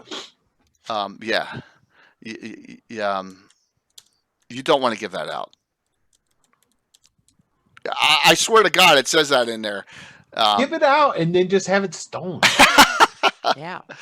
Yeah. So yeah, that was the XP back. Yeah. Can you imagine that? Yeah. That's like at that level, because it was for level 6. Can you imagine getting an XP equivalent value, which I've never done before? But I remember it was a pretty cool adventure, challenging adventure, and it's a lot of just general going into a tomb, and it has a classic. You okay with the spoiler? It has a classic monster in it that can be a real annoyance. A crypt thing. Oh, crypt things are awesome. Yeah, so it can be a true annoyance there. Yeah. Absolutely. Nice. You're working. Well, that's good to hear, Canadian. That's good. So yeah, it's really crazy on the amount of money on that one. But why don't we force Gary's hand? So Will, let's not do that one, but do the other one you wanted to discuss. And I think it's I just went right by it. Where's the Great Queen? Yeah. Okay, here we go. I want to go back to. Well, I don't know how many people who are watching maybe remember the magazine Inquest. Does anybody remember that? It was really mostly famous for magic and whatnot, but it was put out by Wizard magazine, not Wizards of the Coast. This is back, it was a comic book magazine, and they had a parent magazine called Inquest that dealt with gaming and what have you. So in issue 50 was the celebration. Is coming out at the same time that the Silver 25th anniversary box set was coming out. Yep. And so what they did is they had a small adventure in this Inquest magazine. And these magazines used to be bagged because they would have like special goodies in them, like cards and stuff. And there's a little pamphlet-sized 16-page, so roughly what wasn't G1, isn't that 16 pages? Like the early ones? It's 8 pages. Well, okay. Yeah, so this was not a large adventure, but it was cool. No. 16 pages, and it's called Warriors of the Grey Queen. And this actually is let's see what they actually say here. Return it is a prelude to the upcoming return to the Keep on the Borderlands adventure from TSR, but Warriors of the Grey Queen is not required in order to play, blah, so on and so on. So it is the prelude to the return to the Keep on the Borderlands. Which was the Kendall Keep, which is where Anna placed it in the yeomanry. Southwest yeomanry, yeah. Yep. And that one's, and I looked online for, because it's like I say, it's a pamphlet size. It's not big at all. And, you may be able to find it. You can find them. I found them on eBay for like $25. That's not too bad. So I was going to say, considering. So, and those Living Greyhawk ones that Seeker was talking about, they range roughly around $13 to $20, which isn't too bad considering that those are pretty rare adventures actually. Yeah, definitely. Because I don't remember seeing it. So, which is preludes are always a cool thing. Just to have something that someone's done. And let's talk about a really cool prelude that our friend Skip Williams last week discussed and talked about at the same time. Why don't we go through this? And that is watch, I'll go right by it again. Boom, there. Danger Dark Soft Quarry. Another treasure. A0. Now, if and it's on the other side of the map on Allenwall. And Skip explained to us how he did that. He's like, well, it says they're all throughout the Woolly Bay, so why wouldn't they be on the other side? So it made total sense. I know Jimmy Duffy is in his Saturday night game is running with his group is running Danger Darkshelf Quarry as we speak right now, and he calls it Rise Up Against the Slave Lords. So let me find out his link there. So I have to apologize to Jimmy because we had a little discussion about one of the announcements tonight, and I kind of went off on him in Discord 1-to-1 because I didn't like what he had to say about something. Then I thought about it, and it was no big deal. But me, sometimes I go off on a tangent, and but Jimmy's, Assault and the Slaver. It's a cool thing. It's cool. So that's another good one. You can find that all over the place. PDF downloads. I've seen that linked in Facebook 100 times. A0, and in different editions too, where it's available. I think it's available in 3rd, 4th, and 5th. I think it's available in all 3. Does that sound right? I know it's 3rd, but yeah. I don't know if they ever redid it in 4th. Okay. 5th, because they haven't redone any of that stuff in 5th. No, I thought maybe I'm wrong, but it's easily found. You can get that one fairly easily. So, how different Hackmaster Smackdown the Slavers was? Well, all the Hackmaster stuff is kind of spoofy and kind of campy, but kind of fun, right? Back in the day, we need Jason back on at some point to talk about Hackmaster because he worked for him for a while. What was that? Kenzer. Kenzer, yeah, he worked for Kenzer for a bit. We need to get him back on. So hopefully he'll maybe come back on in the future. All right. So I've shown this one and this one. And I know I have this in original print, but since Patrick gave these to me in regular print, there's more of these too. Let's see if I'm close to that. And hi. There's my son. It's like it's a Monday night. Hey. All right. Swamp Light and Tales of Enchantment. Both 2nd edition and generically placed adventures. I don't know if you see what Big Mac said? He says two of the authors of Hackjammer. Oh, that's cool. Well, back if you want to reach out to them and they want to come on a Gabbin sometime, I'd be more than happy to have them on. One of Swamp Lights by Gene Rabe, which we know that name, and then Jim Musser did Tales of Enchantment, and they're the GA series. So General Gazetteer, I guess that means Gazetteer 2, Gazetteer 3. So there's some others of these. I'd love to have them on. So if you want to reach out to them. I looked through to try and figure out where they'd be placed, but I guess it could be placed almost anywhere with both of these. This one's levels. Now, here's the weird thing. They're not in any order. GA2 is 7 to 9. GA3 is 5 to 8. So both pretty cool. Nice. I mean, they got area maps in them, so you can place them anywhere you want in Greyhawk. But that's the kind of map Len would love. Oh my gosh, yeah, exactly. Yeah. Look at this one. This one has the Arrowwood Forest in it. Okay. This is Swamp Light. Oh, this is the reprint, and it also has the TSR. The reprint has the TSR catalog from '93 in it. Yeah. Oh, cool. Yeah. Attached in it too. So there you go. Both of them can be placed somewhere. Was it a campaign setting? I don't know. It's not big enough to be just a campaign setting, but it has, has your lizard men kind of feelings. It's got a lot of different swamp creatures in it, and but the end of it is kind of a twist, which I won't give that one away. But I like it. I actually may run Swamp Light in the near future for my group. Because sometimes you get burnt on homebrews there. You get really you run through them, and you really sometimes you just need to change things up a little bit. Yeah, exactly. Exactly. So we'll give Gary 5 more minutes, and if not, we're going to talk about that Flight of Tristor one. Well, I've got that other one, Jay. Let's do it. Okay, so it says, now this is an RPGA Adventurers Guild tournament. So you're going to have to search Google-wise to try and maybe find this somewhere. So it is, title is Mission Brief 6215 SD. Now I'm assuming these are Roman numerals, but it's XXXI. You have to put that in chat, I think, so we all So have a it'd be- chance. Yeah. I'll type the title in. I just stopped at Mission Brief.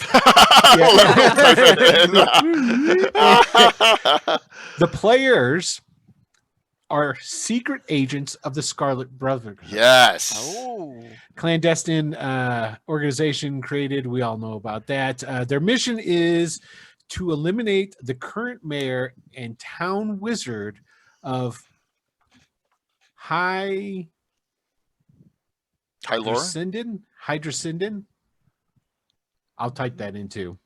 I don't know. Seeker I don't knows recognize it. He calls it the Brotherhood's assassination mission. Yes, there you go. So, and essentially, let's see here. Replacing. Now, the thing is, you're going to kill the mayor / wizard, and somebody's going to replace him. You're doing one of a secret covert job for the Scarlet Brotherhood, replacing with one of the PCs as and a friendly local. Steal important magical artifact. 4 to 6 players. But that sounds like a hoot. That sounds like something that I would roll. I would run. I'm gonna go ahead and I'm gonna type that the title in there. But like I said, it is an RPGA tournament module. So very cool. As far as availability.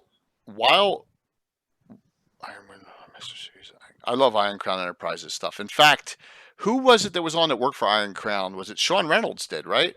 Yeah, I think it was Sean. Yeah, who worked for Iron Crown. Very awesome stuff. I'm going to link something from the Len Tribute show because we got a lot of new people on. Gordo, Ranger Harley may not have this. This is from Retro Gamer Meth. He did a PDF of the entire Len compilation of everything he ever did in Dragon magazine, plus all the soul deities, and then Alan Growe's link to and there you go. Alan Growe's link to the bibliography for Len. So please, you can use that Dropbox link to download that at your leisure. which is some really cool Leonard stuff, and then also to get a hold of the entire bibliography, which is Alan still working on and expanding. Yes, of course. They're trying to do all sorts of neat things here. So there you go. And courtesy of Retro Gamer Meth, who did that. That's Mike Saxton. Thank you. And Mike's been cranking out some really awesome 3D prints with his printers, and getting them on his table. So yep, pretty cool stuff. As Will's going to type that in for us all. So lots of fun stuff. And I know we're bouncing around a lot tonight, but that's part of the fun in one of these general nights. Yeah, it's supposed to be. This is a bouncy night. So this is a bouncy night, so which is cool. You got some nice things there. Vortex of Madness. Yeah, and that Gordo, that's every one. That PDF is every Lehman's Tiny Hut and every Soul Deity article. It's all of them right there. You'll have them all one click of your finger, and you'll have all of the wonderful Len, who was our friend on here and did like 40 episodes, and we miss him a lot. So there you go. Greyhawk and Big B's Bounce House. Perfect. Yep. So Rich, we'll try and have Joe Block back on to discuss that, but it looks like a really great D4 publication. I know his Patreon's got it, but he's going to put it out around Christmas time free. So, yep, very cool. Okay, we'll put that in there. Yep. Another trick. We probably scared Gary off because he did the wrong research. That's all right, Gary. I started doing the wrong research at first too. I do that all the time. I kind of screw up a lot of stuff here. So yeah. It was a double entendre tonight. That's what, right? It was. Yeah. It kind of was. Yeah. I ran this one too, I believe, the Helm of Selnor. So Bandit, and this one is right at it's for level 6 in Treasures of Greyhawk. So and some new music there too.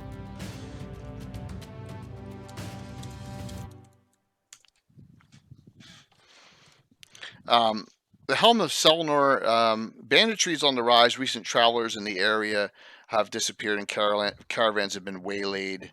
The helmet can only be used by warriors with charisma greater than 15. So there you go. And that's what you're attempting to locate in this one. I'm trying to remember the location again. I think it's up north. Vestra's lair. There's a whole Warren sub. Yeah, you think it's a barbarian one?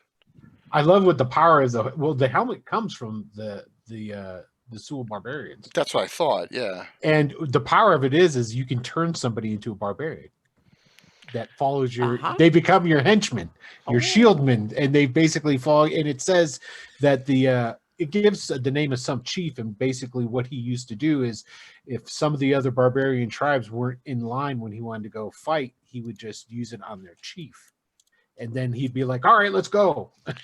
I left you a Discord, Patrick. So I had to put down one of our family pets last night. It was really a bad night, and didn't get home till we're late, and I was burnt mentally and physically, so I just canceled it. And Will and Anna were kind enough to come on tonight as well and handle this on a Monday. So everything, and look, we got a great amount of viewers on, and thank you all for coming on at a night we're normally not on. Plus, I think now we get to raid into Carlos tonight too, which is really cool. So yeah, Patreon is a great thing. All right, so this helm, it says here, is made of sculpted bronze. So we're going to do a treasure for Gary so he doesn't feel bad. Has a large amethyst set in the brow and stag horns. The gem flashes purple when the charm is cast. The helm was forged long ago before the reign of colorless fire. It was worn by Selnor, a barbarian chieftain, during raids on civilized outposts. There you go. When the raids became too troublesome and armies raised to crush him, he was defeated at the Battle of Tremnos, and his barbarian horde was scattered. The helm was taken as a trophy and kept unused till the invoked devastation, when it was lost in the Sea of Dust. So this is ancient. Yeah, I was just going to say, so, okay, well, what barbarians were they then? Because they wouldn't have been to Sewell. I'm sure there were barbarians before then, so to speak. So yeah, maybe they were barbarians because the Iridians were barbarians back then. Yeah, right. Yeah. Some of them still are. Yeah. Yeah.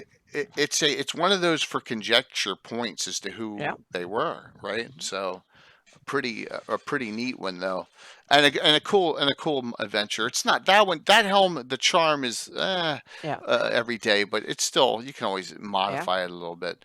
Yeah. So Patrick, we both got luck. You know, you didn't miss anything last night, and this is the Gabbin that would have been on then. So I appreciate you coming on.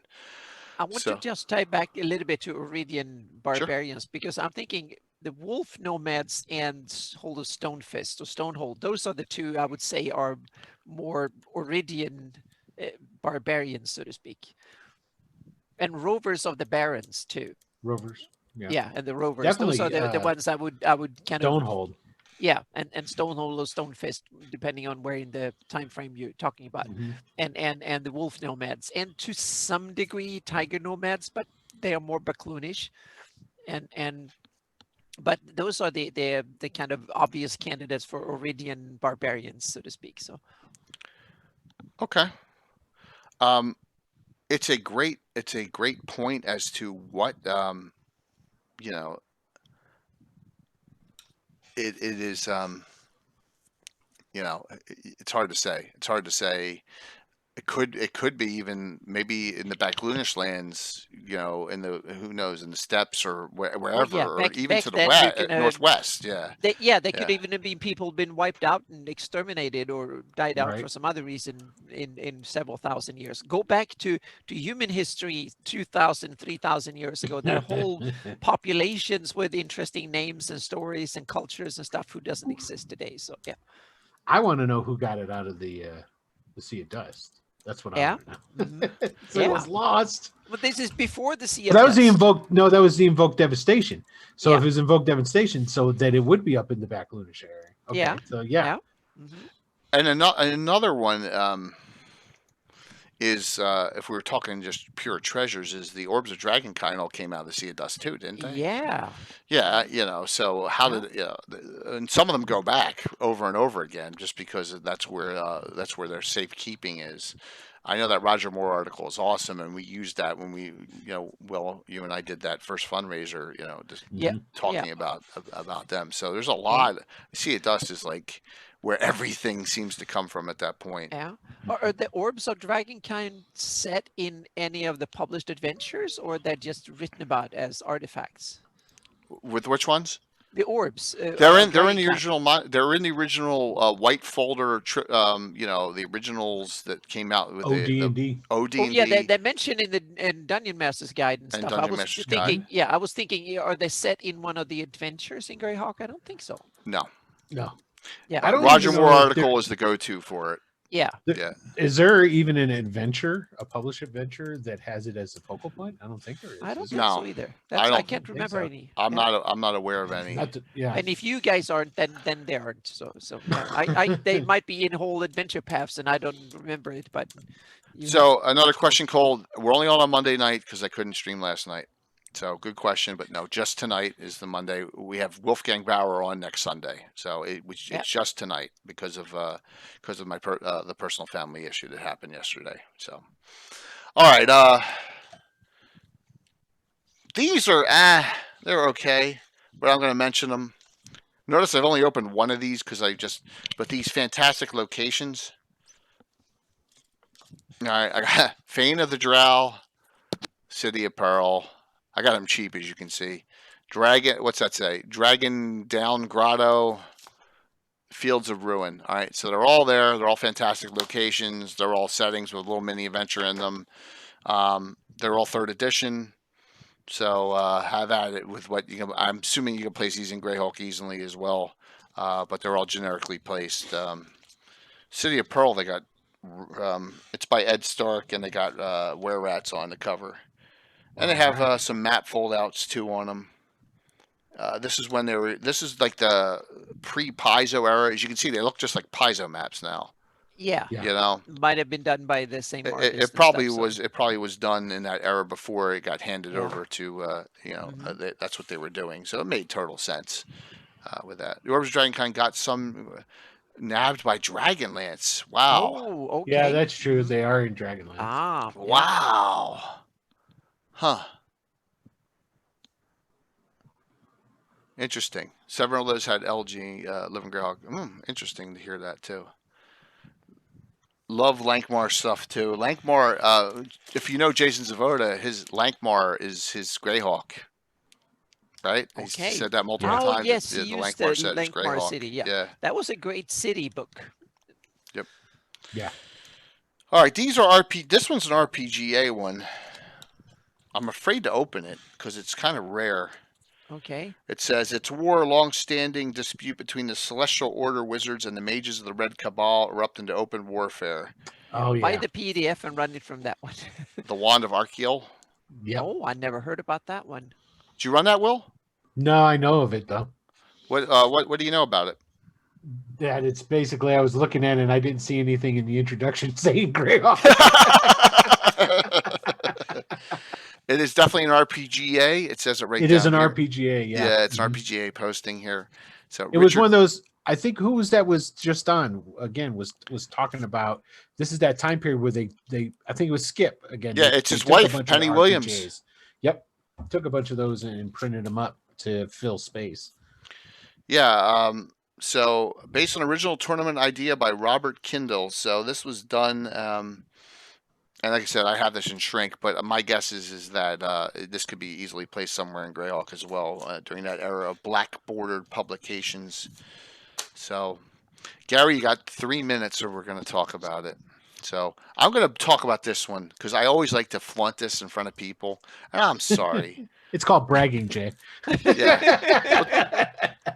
Well, Dad, thank you for that, and really appreciate that. That nice compliment to everyone. That's the great thing about a talk show is that you got to have games, but the talk shows tend to be more popular in a lot of aspects than my games because who wants to watch a bunch of old 50-plus-year-old guys sitting around a table, right? But that's cool too. So, Yeah. they complement each other. So yeah. Yes, especially when my guys, are half their brains aren't working half the time. All right. If you can find this, and everyone's looking for this, but I got it. If you can find a copy of Vortex magazine number 8, right? It took me 2 years to get this. And Alan Grohe was kind enough, Bill, the Master Crafter, asked, before we were streaming, we got the PDF from Alan. He was we weren't going to use it for distribution. We were going to use it for playing.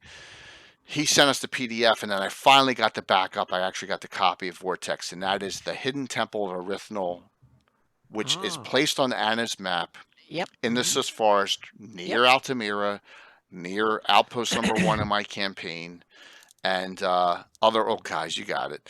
And I ran this, and this was Adventure 859, and it's a 2nd edition adventure. So the cool thing is there's specialty priests of Erythnol in it.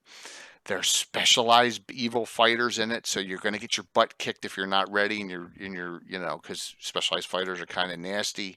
And I loved it and ran it. I'm going to throw up a pic of a big fight. Here we go. Here's a pic of a big fight going on in Hidden Temple of Erythnol. There you go. And I ran this probably a year and a half ago. This adventure is the reason why I got Reaper Miniatures as a sponsor. It's a long story, but this was like the kind of connection into Reaper. And it was here's some other outside scenes of fighting. There's gnolls and bugbears, and it's right on Anna's map now. We specifically placed it, and I would say this is a true hidden treasure of Greyhawk. There you go. And I guess this is there was only 9 copies of what do you call it? 9 publications of this. This is in number 8, and this is from 1993. There you go. Vortex number 8 magazine.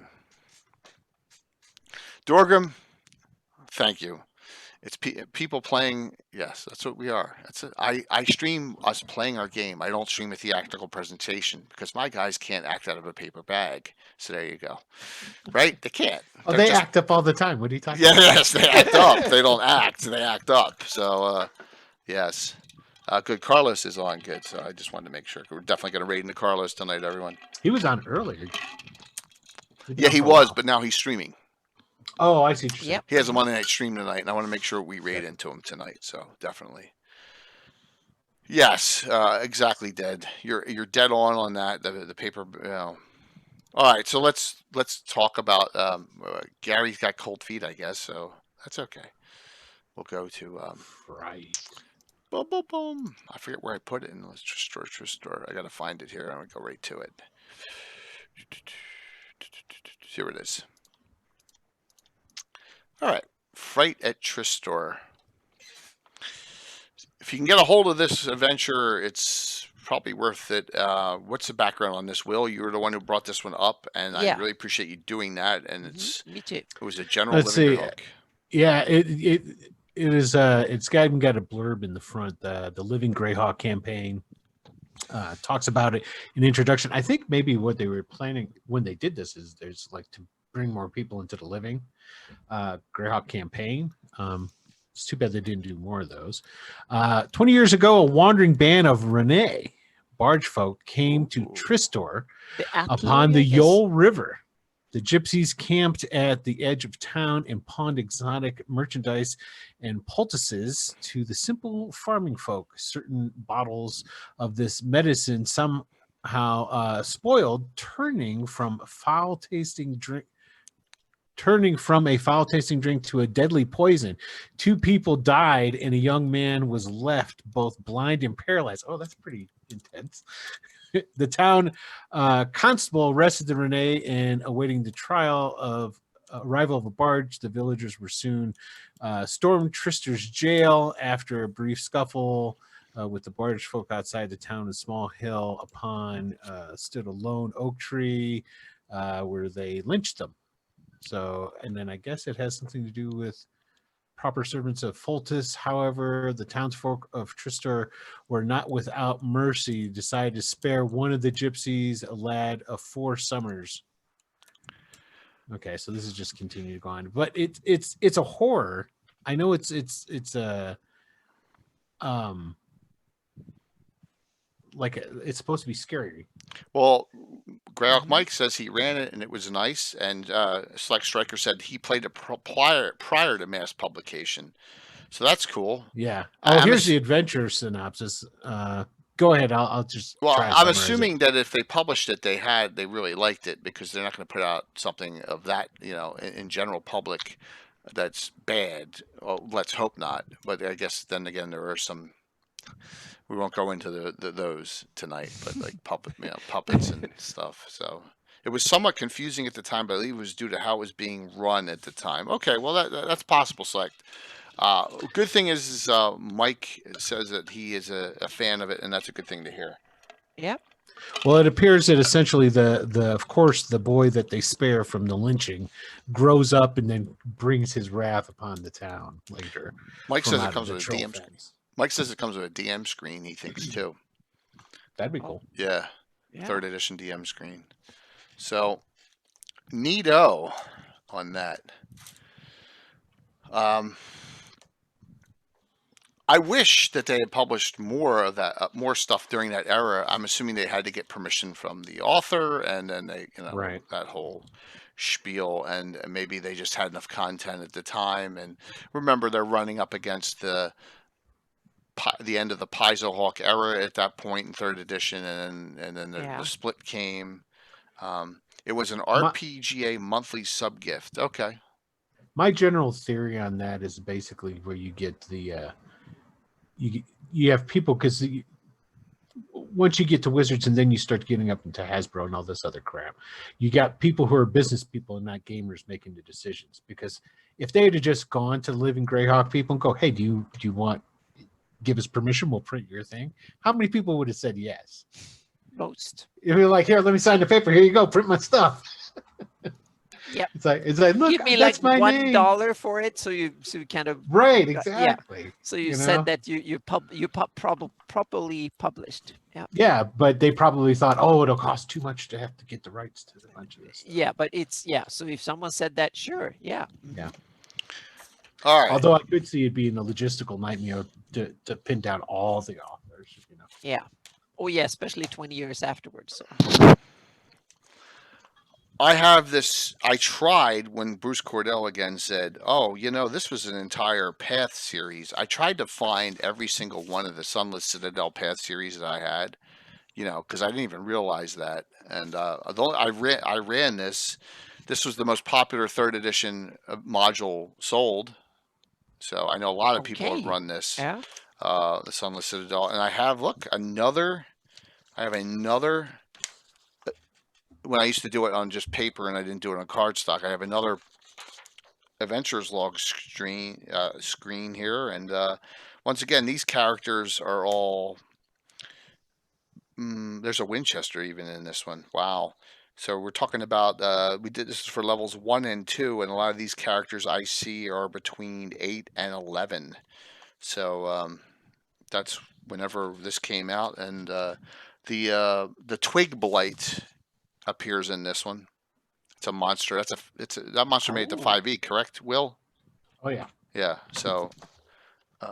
And this is the first. I'm not sure if it's the first time they appear, but there's a separate discussion on them in here. So the Living Greyhawkers in the chat will probably be able to. This was adapted for Living Greyhawk too, I think. Sunless Citadel was. Yep, I think it was. So the other ones I have in that group, and I don't think I have them in. And I'm trying to put them in order, but I can't add. So I don't know where Forge of Fury doesn't have levels on it. Why is that? I'll just put that here and guess. I'm usually good at guessing. 10th, 5th. All right, so I have the rest of them. Speaker and Dreams, 5th. Forge of Fury, whatever that is. Standing Stones, 7th. Heart of Nightfang Spire, 10th. I'm probably missing one or two. Deep Horizon, and this one Skip. Remember, Skip talked about that one. 13th. Yeah. And Lord of the Iron Fortress. This is Andy Collins, and that one is 15th. So there you go. Wow, I didn't listing. realize it was that big. Has anyone run them or placed them? Yeah, sure. That was Bruce Cordell saying that to us in discussion, that this was an event. These were all adventure paths in the generic RPG department. That's how they thought of them. So and I was not aware of that, but he said that they could be run one, pretty close one after the other with some minor fillers, and I was interested to hear that's the way he thought of them. They didn't give it a name or anything like that. They didn't. No, they didn't. They just said, well, that's why they're spread out level wise and they're not the same levels. So yeah, they were all generic. Absolutely. Stefan, your Shattered Circle book is on its way. It got out today. So there you go. All right. So what other ones you want to discuss here as we're rolling this down? My pleasure. My pleasure. Remember, tonight we still have a really cool giveaway. We're going to give away a couple of those. So anyone else have anyone as they want to discuss? And are Duvix Pass and Serpent Coil Mountains from the Burning Plague free WotC adventure in Greyhawk? I don't know. I do not know those. Is the Burning Plague one of those download 3rd edition ones that Skip Williams did? I believe, Big Mac. I bet you they are. Maybe. Yeah. Here. They did some recent, because they still do Dragon, but it's only digital now. I know they've done a couple of Greyhawk things in there. I have a feeling that I talked Burning Plague PDF. All right, I'm bringing it up. Hopefully I don't crash anything. Is this by Miguel Duran, and it's for 4 to 6 first level characters. I can't share. Yeah. So there you go. So that's the one you're talking about there, Big Mac, I believe. I wouldn't doubt that is in. Anna, do you know those locations? Duvix Pass and Serpent Coil Mountains? Nope. Anna does not know those. Serpent Coil Mountains. Yeah. No, I don't. Zudak, it's free as far as I know. If you go onto the cool. Hang on a second. I'm going to Serpent Coil. Friday Tristar was our first level module according to Select, which is interesting. Yeah, it says 1st through 3rd. Coil. No, I don't get any hits in my archive Okay. for Serpent Coil, so Big they Mac, are we're probably not not in sure. Greyhawk. We Yeah, are not sure about that. I'd love to know.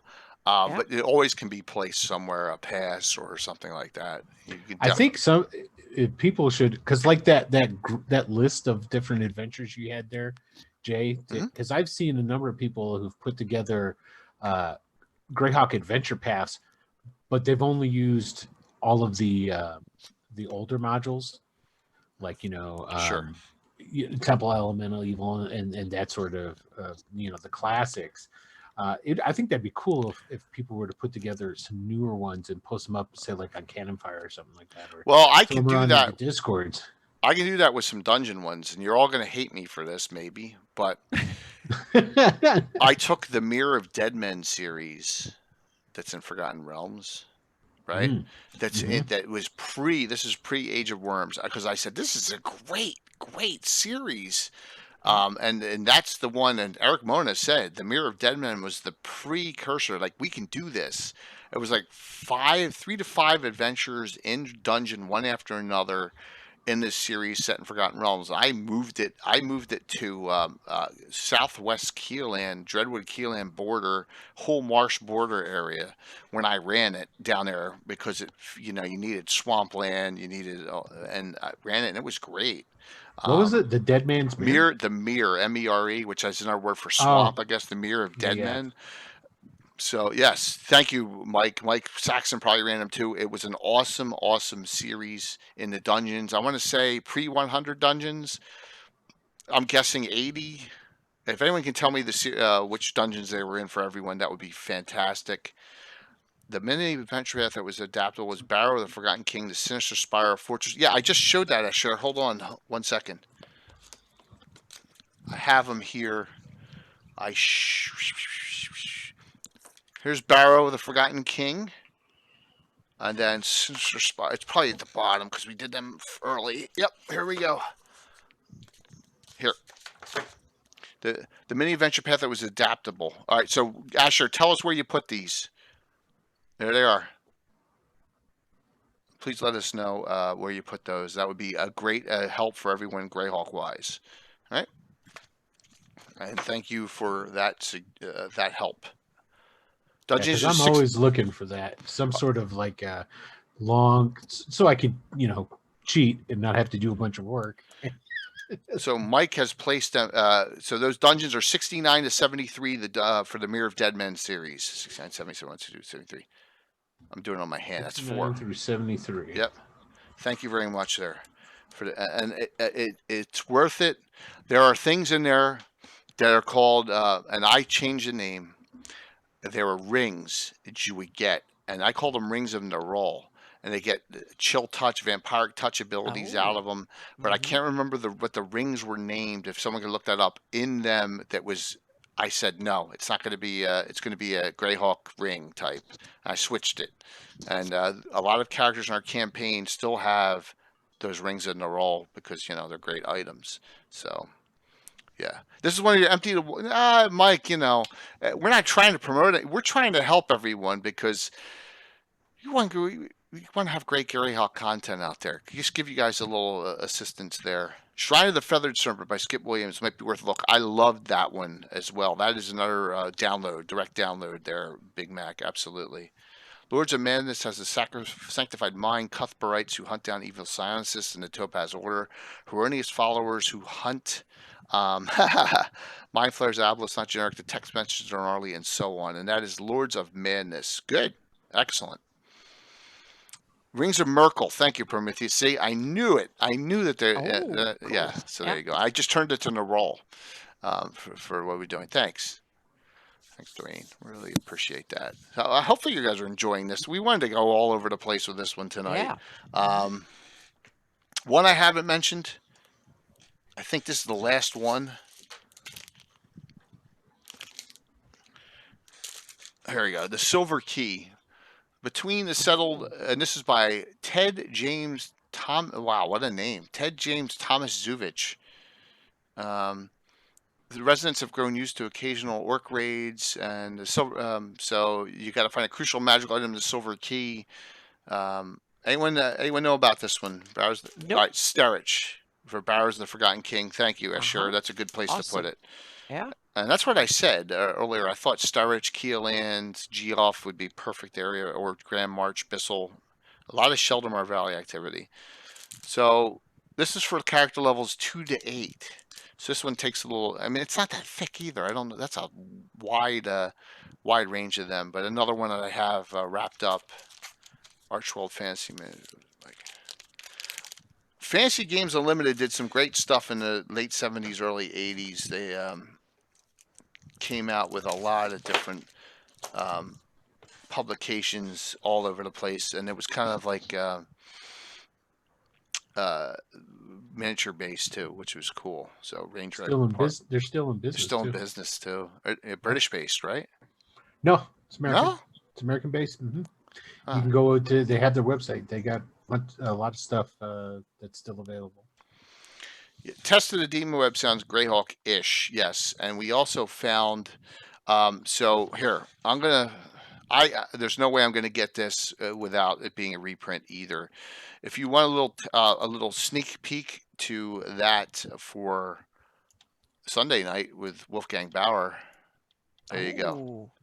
Okay, he wrote that Expedition to the Demoed Pits, and try and find that. It's available for reprint. People are selling it for $50 on eBay, and it's a reprint. That's ridiculous. But the original ones are going to cost you $85 minimum to get that one. But there you go. That's a Wolfgang Bauer little tidbit coming up for Sunday night. So the Sinister Spire is just under Dark Earth. Okay, cool. You do have that? Cool. I'd say I want to get it. Just look through it and give me some ideas. Not that I don't have enough crap lying around here either, right? So you never have enough, Jay. I mean that in an endearing way. And I'm not trying to. Yeah. And it's I got so much stuff. You have more than most used game stores have. Oh man. So, Will, Anna, any last ones you want to discuss? Or anyone else in the audience? I've already heard 50, but I didn't know about. So, or had a very vague idea that they were out there. So it's awesome. So yeah, I've learned a lot of names and stuff. So I'm going to watch this one again and then take notes. Oh, cool. Yeah, so, I was taking notes during it. Yeah. The only other one that I had was one that you've already mentioned, and you put a link to it because it's still available. The RPGA Dragotha's Lair. Yes, it is. That one. Mm-hmm. It is absolutely. And remember, we should kind of talk about that one a little bit. Yeah. So Bruce, this will be almost the third straight talk show I've discussed this one. I've only seen it in like a bunch of. It's like a Word document. So yeah, that's it. Yeah, I'll have to look. It's not a published module. It's one of these extras from Living Greyhawk, I think. But so I'll have to look and find, because there was and I have it somewhere. I'll have to find it. Return to Temochan. I know I'm saying it wrong. Oh, Tamoakan or Tamoakan. Or whatever you have. How do you pronounce it, Jay? Tamoakan? Tamoakan. That's how I pronounce it. Tamoakan. Yeah. They had a Return to Tamoakan adventure. Oh. Yeah. I don't remember where I got it, but it's one of those ones like it was an RPGA or something like that adventure, or connected some kind of way. So we had a question out there. Great Babe said, "How do we feel about the Greyhawk Wars board game? It is cool, and I want you to." Greyhawk Mike did a blog on the magic items cards in it. So Mike, if you are on, can you link that? Because there's a lot of unique magic items in there, and Mike did a blog post on that a while back, and it was really, thank you, Mike. It was really cool. So there's unique items. Look at that. He said it was a real quick hit up on that one. So the UK series is all placed in the Sea Princes already, so that's why we didn't really go into those. Baltron's Beacon is on my wall of fame. That's not even a lesser known one as well. That's a hardcore, great first edition module that is placed right in the whole marshes. You know, before N1, it was the last classic module I ran, and I re-ran and moved it into Miss Marsh just to change things up a little bit. But yeah, I found it, Jay. I'm going to put the link into it. For what? Oh, you did? Actually, Cool. It's actually third party. Which one? Jagotha's? No, return to cool. to Moa-chan. Oh, definitely do that. Oh, I just clicked on it. By Epic Quest Publishing, Harold Johnson. Well, Harold Johnson wrote the original. There you go. So he did a return. How did he do that? Oh, he spelled it wrong. Tomoan. Yeah. He pulled it. Aha. We've reached out to, and Josh, if you're on, we've reached out to Harold Johnson to get him on a Gabbin, by the way, and that we did that months ago. So we're trying to, and it was only March 17th, 2019. I'm gonna return to Tomoan, and they changed the name over slightly. Very cool. Very, very cool. It's got epic maps, Jabberwock. Nice. All right, everyone. You also want to link. You want to link this Greyhawk. Yeah, more Greyhawk Wars magic items. It's some cool items. They come. They're actually in the box set. There's some treasures you can utilize in your game. Gloves of the Paladin, Dur's Deadly Poison, Drawmage's Dagger. Some neat stuff that Mike talks about in the discussion there from that box set. So there's another great link for everyone to play with. Is there an area of Greyhawk that hasn't been exploited? Canadian, I don't know if you mean badly or just overdone or Stonefist. Isn't that what the Pale? The Pale's empty too. Pale too, yeah. There's so many. The whole Great Kingdom. It's unused. Except for well, I imagine Ashur is used a lot, but I imagine that there's a lot written up in it, but it's so huge of an area. Well, even the 10, really. I mean, because what's written about the 10 besides everybody smashing it? Yeah. No, you're right, Rich. There's not a lot there.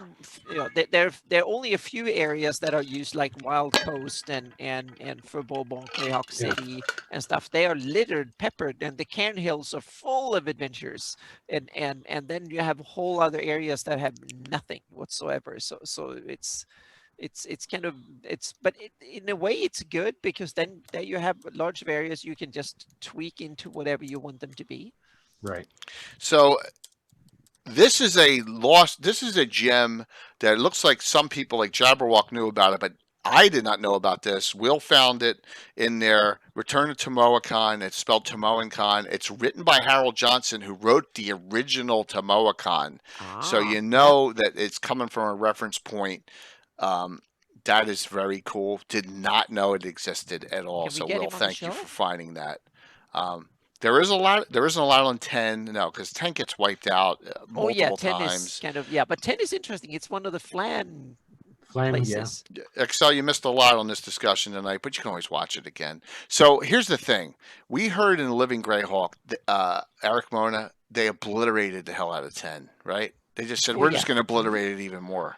So with some, I don't know, some weird mist or something. I didn't even, it sounded like an episode. Well, it was run over by Ayus and the barbarians from the north and a whole bunch of others and Paleolites and stuff in one go. They basically got invaded by the Ether Threat. Thank you, sure. That's it. I knew it was something like that.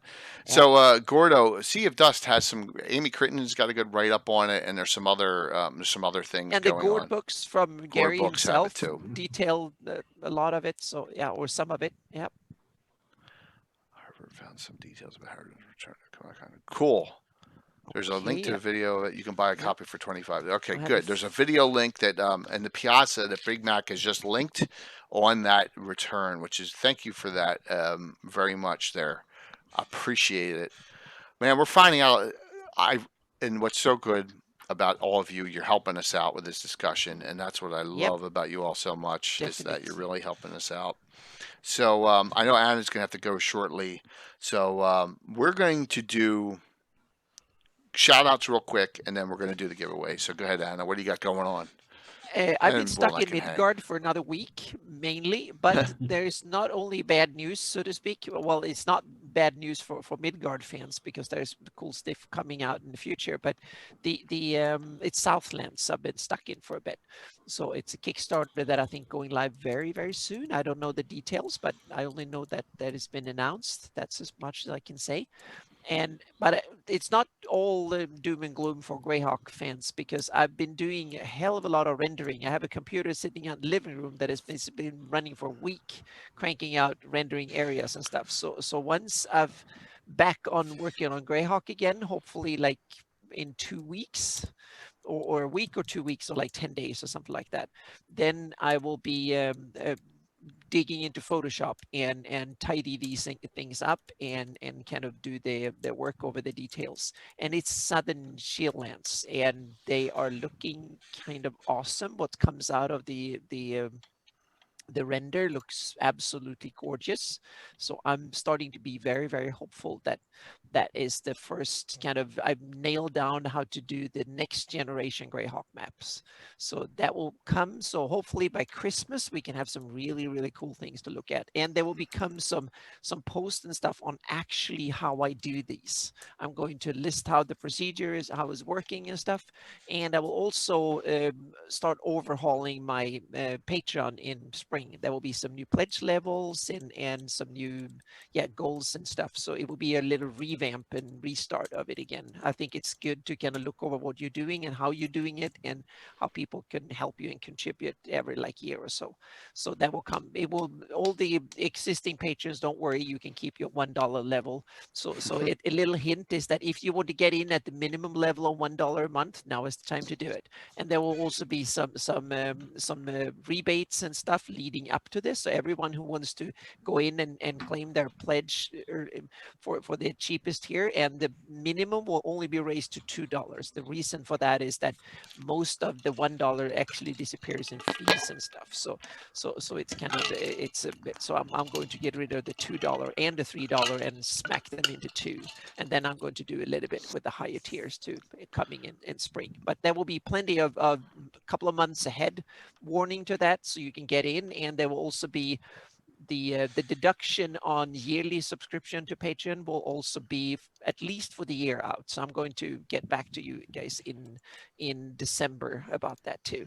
And so right now, not much is visible that I'm doing, but believe me, there's a lot of cool stuff coming. So and it will be kind of cool, because once I can ramp up the production with a new set of maps, and I also have some new hand-drawn maps and stuff in the works that I'm kind of figuring out the style of the stuff that will go hand in hand with the new generation of Greyhawk maps too. So yeah, and also a bunch of other, I have maybe some cooperations in the future that might be interesting. We'll see if they play out. It's too early to tell, but maybe something I can talk about sometime next year that might be really, really cool. So we'll see. Always some great stuff. So I, not to save money, but with Anna's, if you're a $5 a month Patreon, which a lot of people are, I just did a whole year purchase, got a slight discount, did it. And right now you get a discount of like $10 or something like that on it. So there you go. And that will be at least a year out, so to speak. That for the rest of the year, there will be a discount on all the yearly subscriptions too. Yeah. Thank you, Anna, and thanks for coming on tonight after thank you. Canceling last night. So, Will, man, what do you got going on? Yeah. Well, I just finished, I think it was 2 days ago, the final installment or final article on the Rook Roost articles I've been doing. Just came out. So I'm going to let that simmer for a little bit before I'm going to put that together into one document and do like I did with the Hero Deity Warlock patrons. I'm going to compile them all into one actual document and then send that out. And because those warlocks were so popular, those patrons, I'm going to do now. I figured demigods would be another safe one to do for warlocks. So I'm going to do Greyhawk nice patrons. Yeah. So I've got that going on, and then as far as I'm not really running anything right now. I'm doing prep. So because after we get done with the Savage Worlds Deadlands campaign that we're doing on Wednesdays, we'll be going back to Greyhawk, but it's going to be on Wednesdays. It's not the Tuesday. Greyhawk Adventures is, like I said, that's on permanent high. Well, long term, whatever you want to call it. It's on hiatus for a long time. So, but we're going to be going to the streets of Lukesh. It's going to be an urban campaign featuring the City Watch, and I'll be going to. That's what I was saying. I'm changing systems.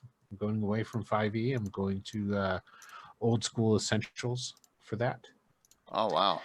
And well, I went through though, and I said I would start going to old school essentials, and then I wrote 40 pages of house rules. Yeah, that's all right. There's nothing wrong. So what I'll do is after I polish that up a little bit and whatnot, I'll go ahead and I'll put out the house rules that we're using for that as well, and then yeah, I have that there.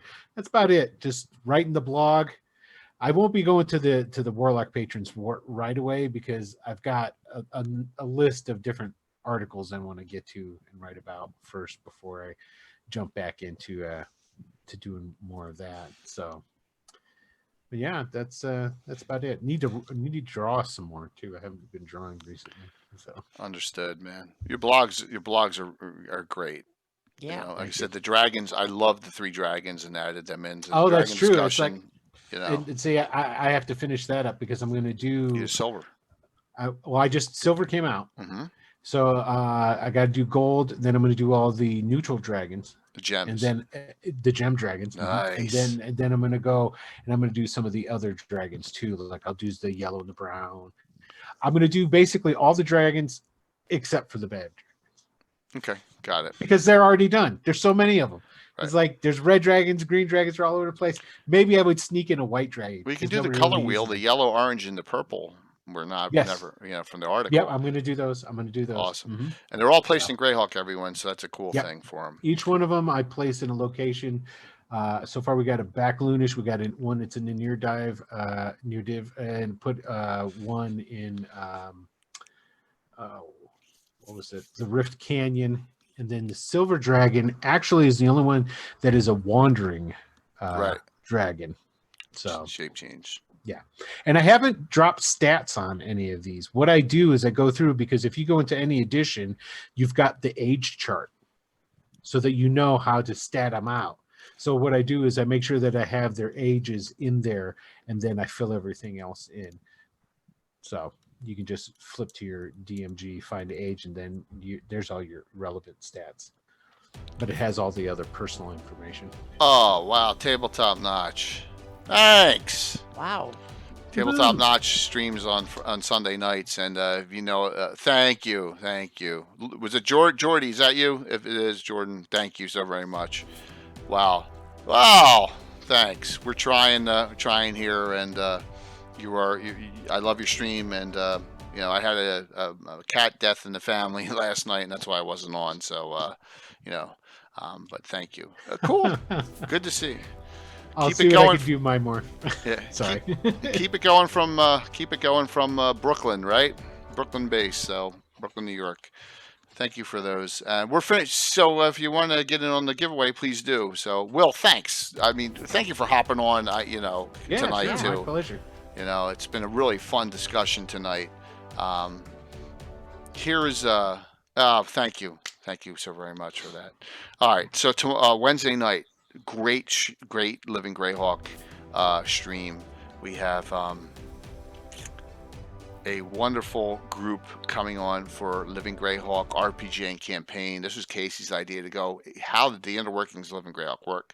Stephen Randy McFarlane, David Christ, Conrad Brandon Mule, and Greg Marks all will be on to discuss that era of it, and that'll be a really fun discussion. And then next year we even got some more in depth. We're going to bring in even more hardcore people, but this is Stephen Rennie McFarlane and David Christ are big names in the Living Greyhawk era. Mm-hmm. So we're really brand new to the discussion. I'm really looking forward to what they say on Thursday nights. We continue against the Cult of the Reptile God. They're in the Temple of Marika. They're trying to find their barbarian cleric friend and Candace the bandit. They haven't found either one of them yet. So we're running around like crazy. And it's going to be a wonderful, fun time. And there goes Asher. Thanks, man. You all been so kind to me. I really appreciate it into the stream, and thank you. We'll talk about one or two other things here real quick. Saturday night special this week. Living Greyhawk All-Star event, Geoff style, the Barrier Geeks. I have a real fun, dumb adventure for them. So trust me, it is going to be. They're going to be. You'll see. And it starts 6 p.m. EST. Everyone is confirmed except for Rob Cannerman, but we may have a replacement for him. We're trying to get some of the other group people in to fill that spot. But Anna plays, Casey plays, Eric Mengi, who's a huge name, Shalom West, Jose Ortiz, David Quick. They're all playing a fun. And Patrick, thank you for giving that to Jordan and the Tabletop Notch group, the sub. Thank you so very much. Next, Sunday night, a mega when we're back on a regular night, Wolfgang Bauer is going to be on with Anna and me. Wolfgang has done a lot for Greyhawk in the early days, and he is the owner of Kobold Press. Yep. Okay, so mega interview. So he's very active and been since TSR days. So yeah. We got a hype train. Oh my gosh, another hype train tonight. The second one. All right, so because we have 2 hype trains tonight, we're going to give away all three Treasures of Greyhawk. Okay? Thank you. We're going to give away all 3 of these books tonight. Sound good? All righty. We'll give away all. You know what? Let me change that. It's going to switch it up. I'm going to give away one of the ones we recommended. And here, so we change up a little differently. You can choose if you're first or second. We'll do a Swamp Light and 2 Treasures of Greyhawk. How's that sound? All right? That way it's a little different. And the first 2, if you're, you have to be on to win. You can decide which ones you want. Sounds very good. Thanks. Grape, I want to talk to you, too, about what you're doing for me for the Annie Award, too. So, all right. Big announcements. Are you ready? Thanks. Hey, Mike, you're on, Celestian. Good to see you. Here we go. We already talked about this. 24-hour plus Greyhawk Mega Stream fundraiser event, Underdark Uprising. We have 8 channels that committed already. We're not going to go in the middle of the night. We're going to go all day Friday and all day Saturday. This is to benefit St. Jude, February 19th and 20th. We raised $2,520 last year. This year, I want to raise like $4,000 minimum. With these channels and all the followers and viewers and all your great support, I think we can get there. Underdark Uprising. So, and it's going to be kind of like a heavy metal disjointed. It's not going to be one plot line all the way through, which is almost impossible to do with all these channels. You're going to see a little bit of everyone's spin on it. Just note that I've already made a request of everyone else. You can't steal what I'm going to do at the end. In the end, Anna's played in it. Casey's played in it. Chuck Humbo wants to play in it. Oh, by the way, Troller Games, Steven Chenault, the owner, is DMing his part of Troller Games for that fundraiser, which is really cool. We got some great things going on. All right, that's announcement 1 or 2. Here comes mega announcement of mega announcements. You won a second Greyhawk Con, right? Well, you're going to get it. Okay. This is the granddaddy announcement of them all. The coordinators of GaryCon and Luke Gygax have come to me and asked me, they said, wow, we heard how successful Greyhawk Con was. Can you replicate Greyhawk Con in our GaryCon virtual this year in 2021? And of course I said yes, because that's right. So we are going to have a entire Greyhawk SubCon going on in GaryCon, which is March 25th to 28th, with streaming events those 4 days. Now they want 24-hour a day. I don't know if we'll get there. Oh, thank you, Seeker. Yes, we're gonna have. I myself have 7 streams planned already. We're going to have games. RPGs, just like we did during GreyhawkCon. Greyhawk Reborn's coming back and joining with us. Alan Growe's doing stuff. Alan Growe's bringing in a lot of his old school Grognards to play with us. We're working on the grand this is being worked on. The grand tournament that Paul Stormberg has, where he has 12 DMs. We're working on doing that and streaming it. Okay. At least one of them. We got a lot of things going on. Can you get Australian Living Greyhawk fans to do the night shift? Mac, I'm going to talk to the Antipodean D20. I'm going to talk to him and see if there's a way I can figure out. Yes, we got to get the base building blocks built first. And then the answer to that is yes. We're working on European, like I'm going to ask Skagith again. We're going to work on that. The answer is we're going to try and spread it out as much, but we're going to get our base primetime stuff set first, then we'll work around that. So channels that have already said yes. Will has said yes. Blue Box is going to run at least 3 streams. Praetor's Rejects, Nightheart Gaming, Carlos. Who am I missing? I'm missing some people, and I apologize. Who was in that meeting? Troller Games. Nightheart? Yeah, Nightheart's in. Yeah, we're gonna. Good. That's it. Awesome, Grape. So Casey Brown's gonna rerun his Bandit Kingdoms tournament for all new players. Okay, so he's gonna do it 3 nights as well. We got a ton of stuff we're gonna do, and it's gonna be awesome. Cannot wait. This is the opportunity of a lifetime for the community. So how could I say no? Right? Yeah. It's going to be a We'll lot have of some work. seminars again.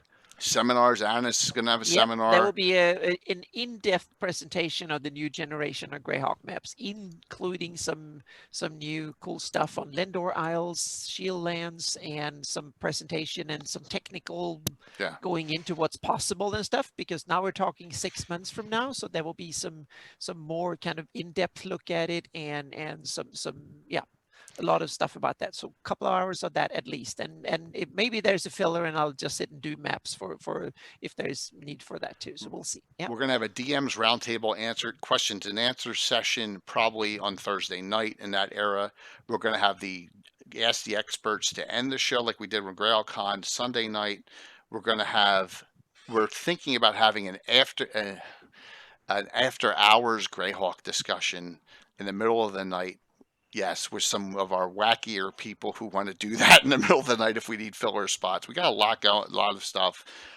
Yes, thank you, Jim. Thank you all. It is so exciting. It's going to be a Herculean work, but I'm up to it, and I'm looking forward to it. The main event that I'm going to have, if you remember, I had the Luke and Eric game.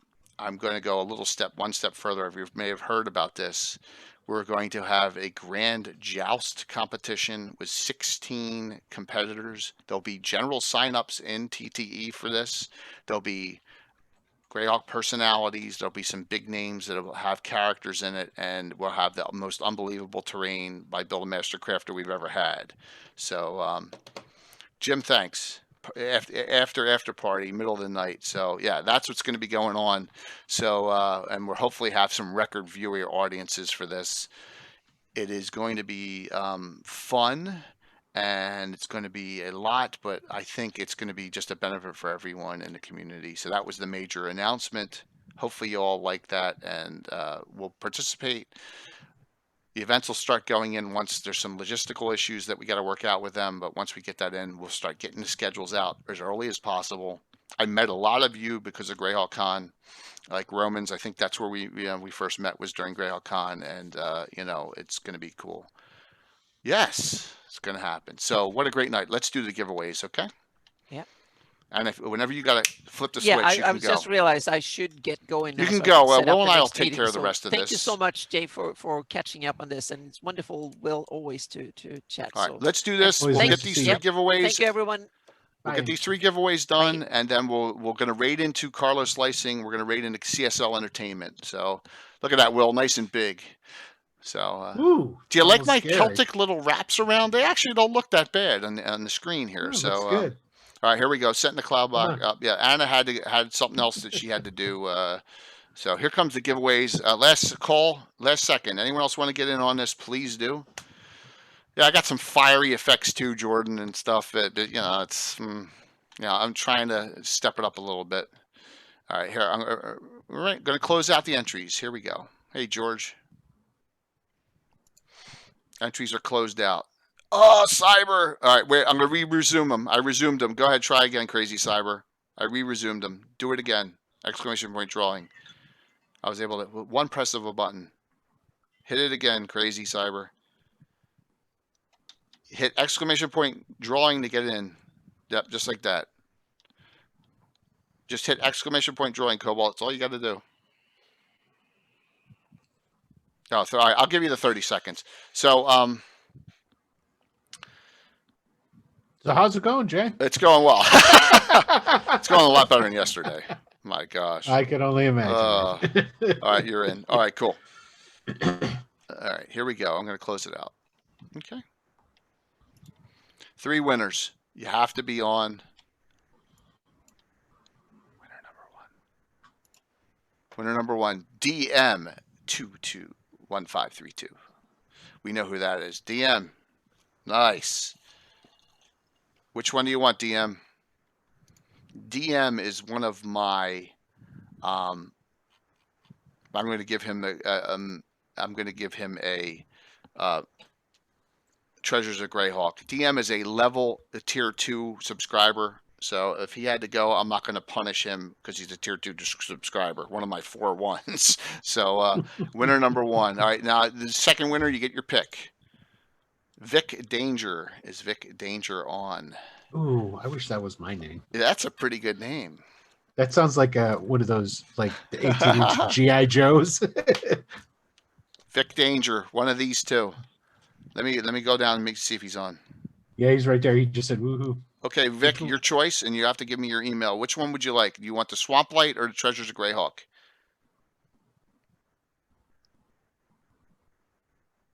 Vic, just tell me which one you want out of these two.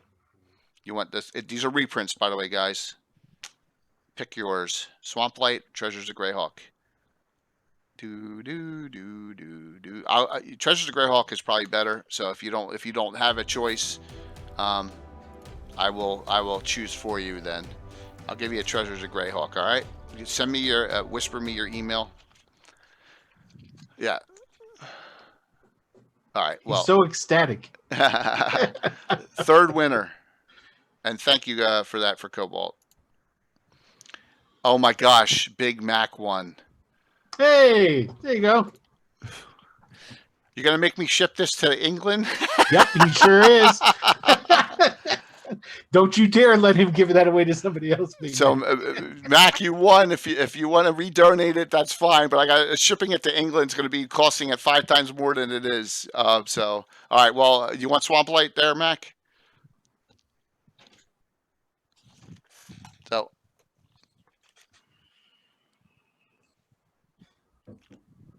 okay. So, yes. Oh my gosh, no one's responding. He hasn't responded back. And he was just making fun of Vic for not responding, if I'm not mistaken. Mac is thinking. Yeah. It's a big decision. Well, Mac, just talk to me, man. We chat all the time, so just talk to me. It's all good. So I want Swamp. Yeah, no. If you can send, if you can't send it from DM's Guild, all right. I will do this. I will attempt to. You'll save. Yeah, I'll attempt to DM's Guild it to you. Okay. There's just no problem, and if not, coming from me, it's going to be an arm and a leg. But if I can do it from the DM's Guild, I'll do it. We'll talk. I'll send you messages in Discord. It's no big deal. All right. So we got DM221532 and Vic Danger winning these both, and Swamp Light to Big Mac. But remember, see you, Gordo. It's been good. Here's the deal. If it doesn't go tonight, Mac, it'll go. I give away. I don't hold on to anything. I give away all the stuff from sponsors and from gifts from all the viewers. So, all right, let's raid into Carlos. What do you think? Carlos, licensed game. He's got 12 viewers on. Let's crank him up. And Grape, if you want to talk on Discord after this, let's do that and talk about what you need for the NE nomination. So here we go. Will, thank you for a wonderful show tonight. This was Thanks awesome. for letting me come on, man. Oh, man, you got to come on more often. You really brought out some things that I did not know about, and it was awesome. And I really appreciate your assistance there. Sure. And thank you all for coming on a Monday night when I'm not normally on. And thank you for all the really great thoughts you put in Discord and Whispers and wherever you put them on, because it was a really rough day for my family yesterday. So let me make sure I don't hit the wrong button here. I didn't do an ending stream thing. Here, I'm going to put. I did. I have a miniature building authority ending stream, but here I'm going to do this. I'm going to go to my new pause stream scene for you. How's that? Okay, I'm going to Vic, go to that, and then I'm going to go into the raid while we're setting it up. So here's my new pause stream scene. All right, cool. Hey, Vic, danger. Up at the top, there's going to be like a little word balloon thing. That's how you whisper to Jay. So you just go up to where, and if you hover over it, it'll say Whispers. You click into that, and then you can go ahead and send Jay your information. This way it doesn't get out. Yes, please send me your name and address. That's what I need. You can do that after the stream's over. Yes. Yeah, you doesn't have to do that. It's always great to get royalty-free music too that you like. Oh, you like that? Thank you. Yeah, I have one that says ending, and I'll fix that one up. All right, we're going in now. Ready? 61. That's a beautiful number. Who's gonna love this? All right. You know what?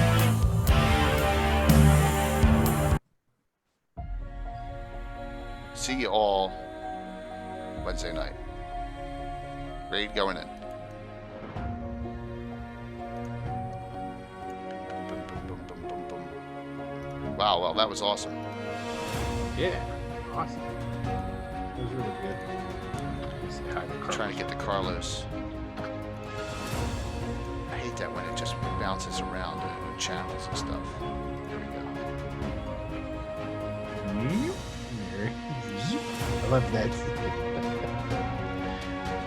I don't have the volume up, so I'm sure he's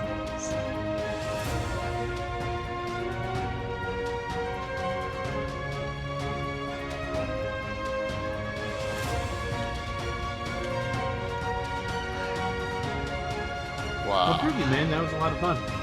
What's that? That was a lot of fun. I got a lot of stuff I wrote down. Because I've been looking for different, especially those different, like adventure path ones that you were saying that they have from the 3rd edition and stuff like that. But I need to go check out that, Meyer. Which, oh, I hit the wrong button.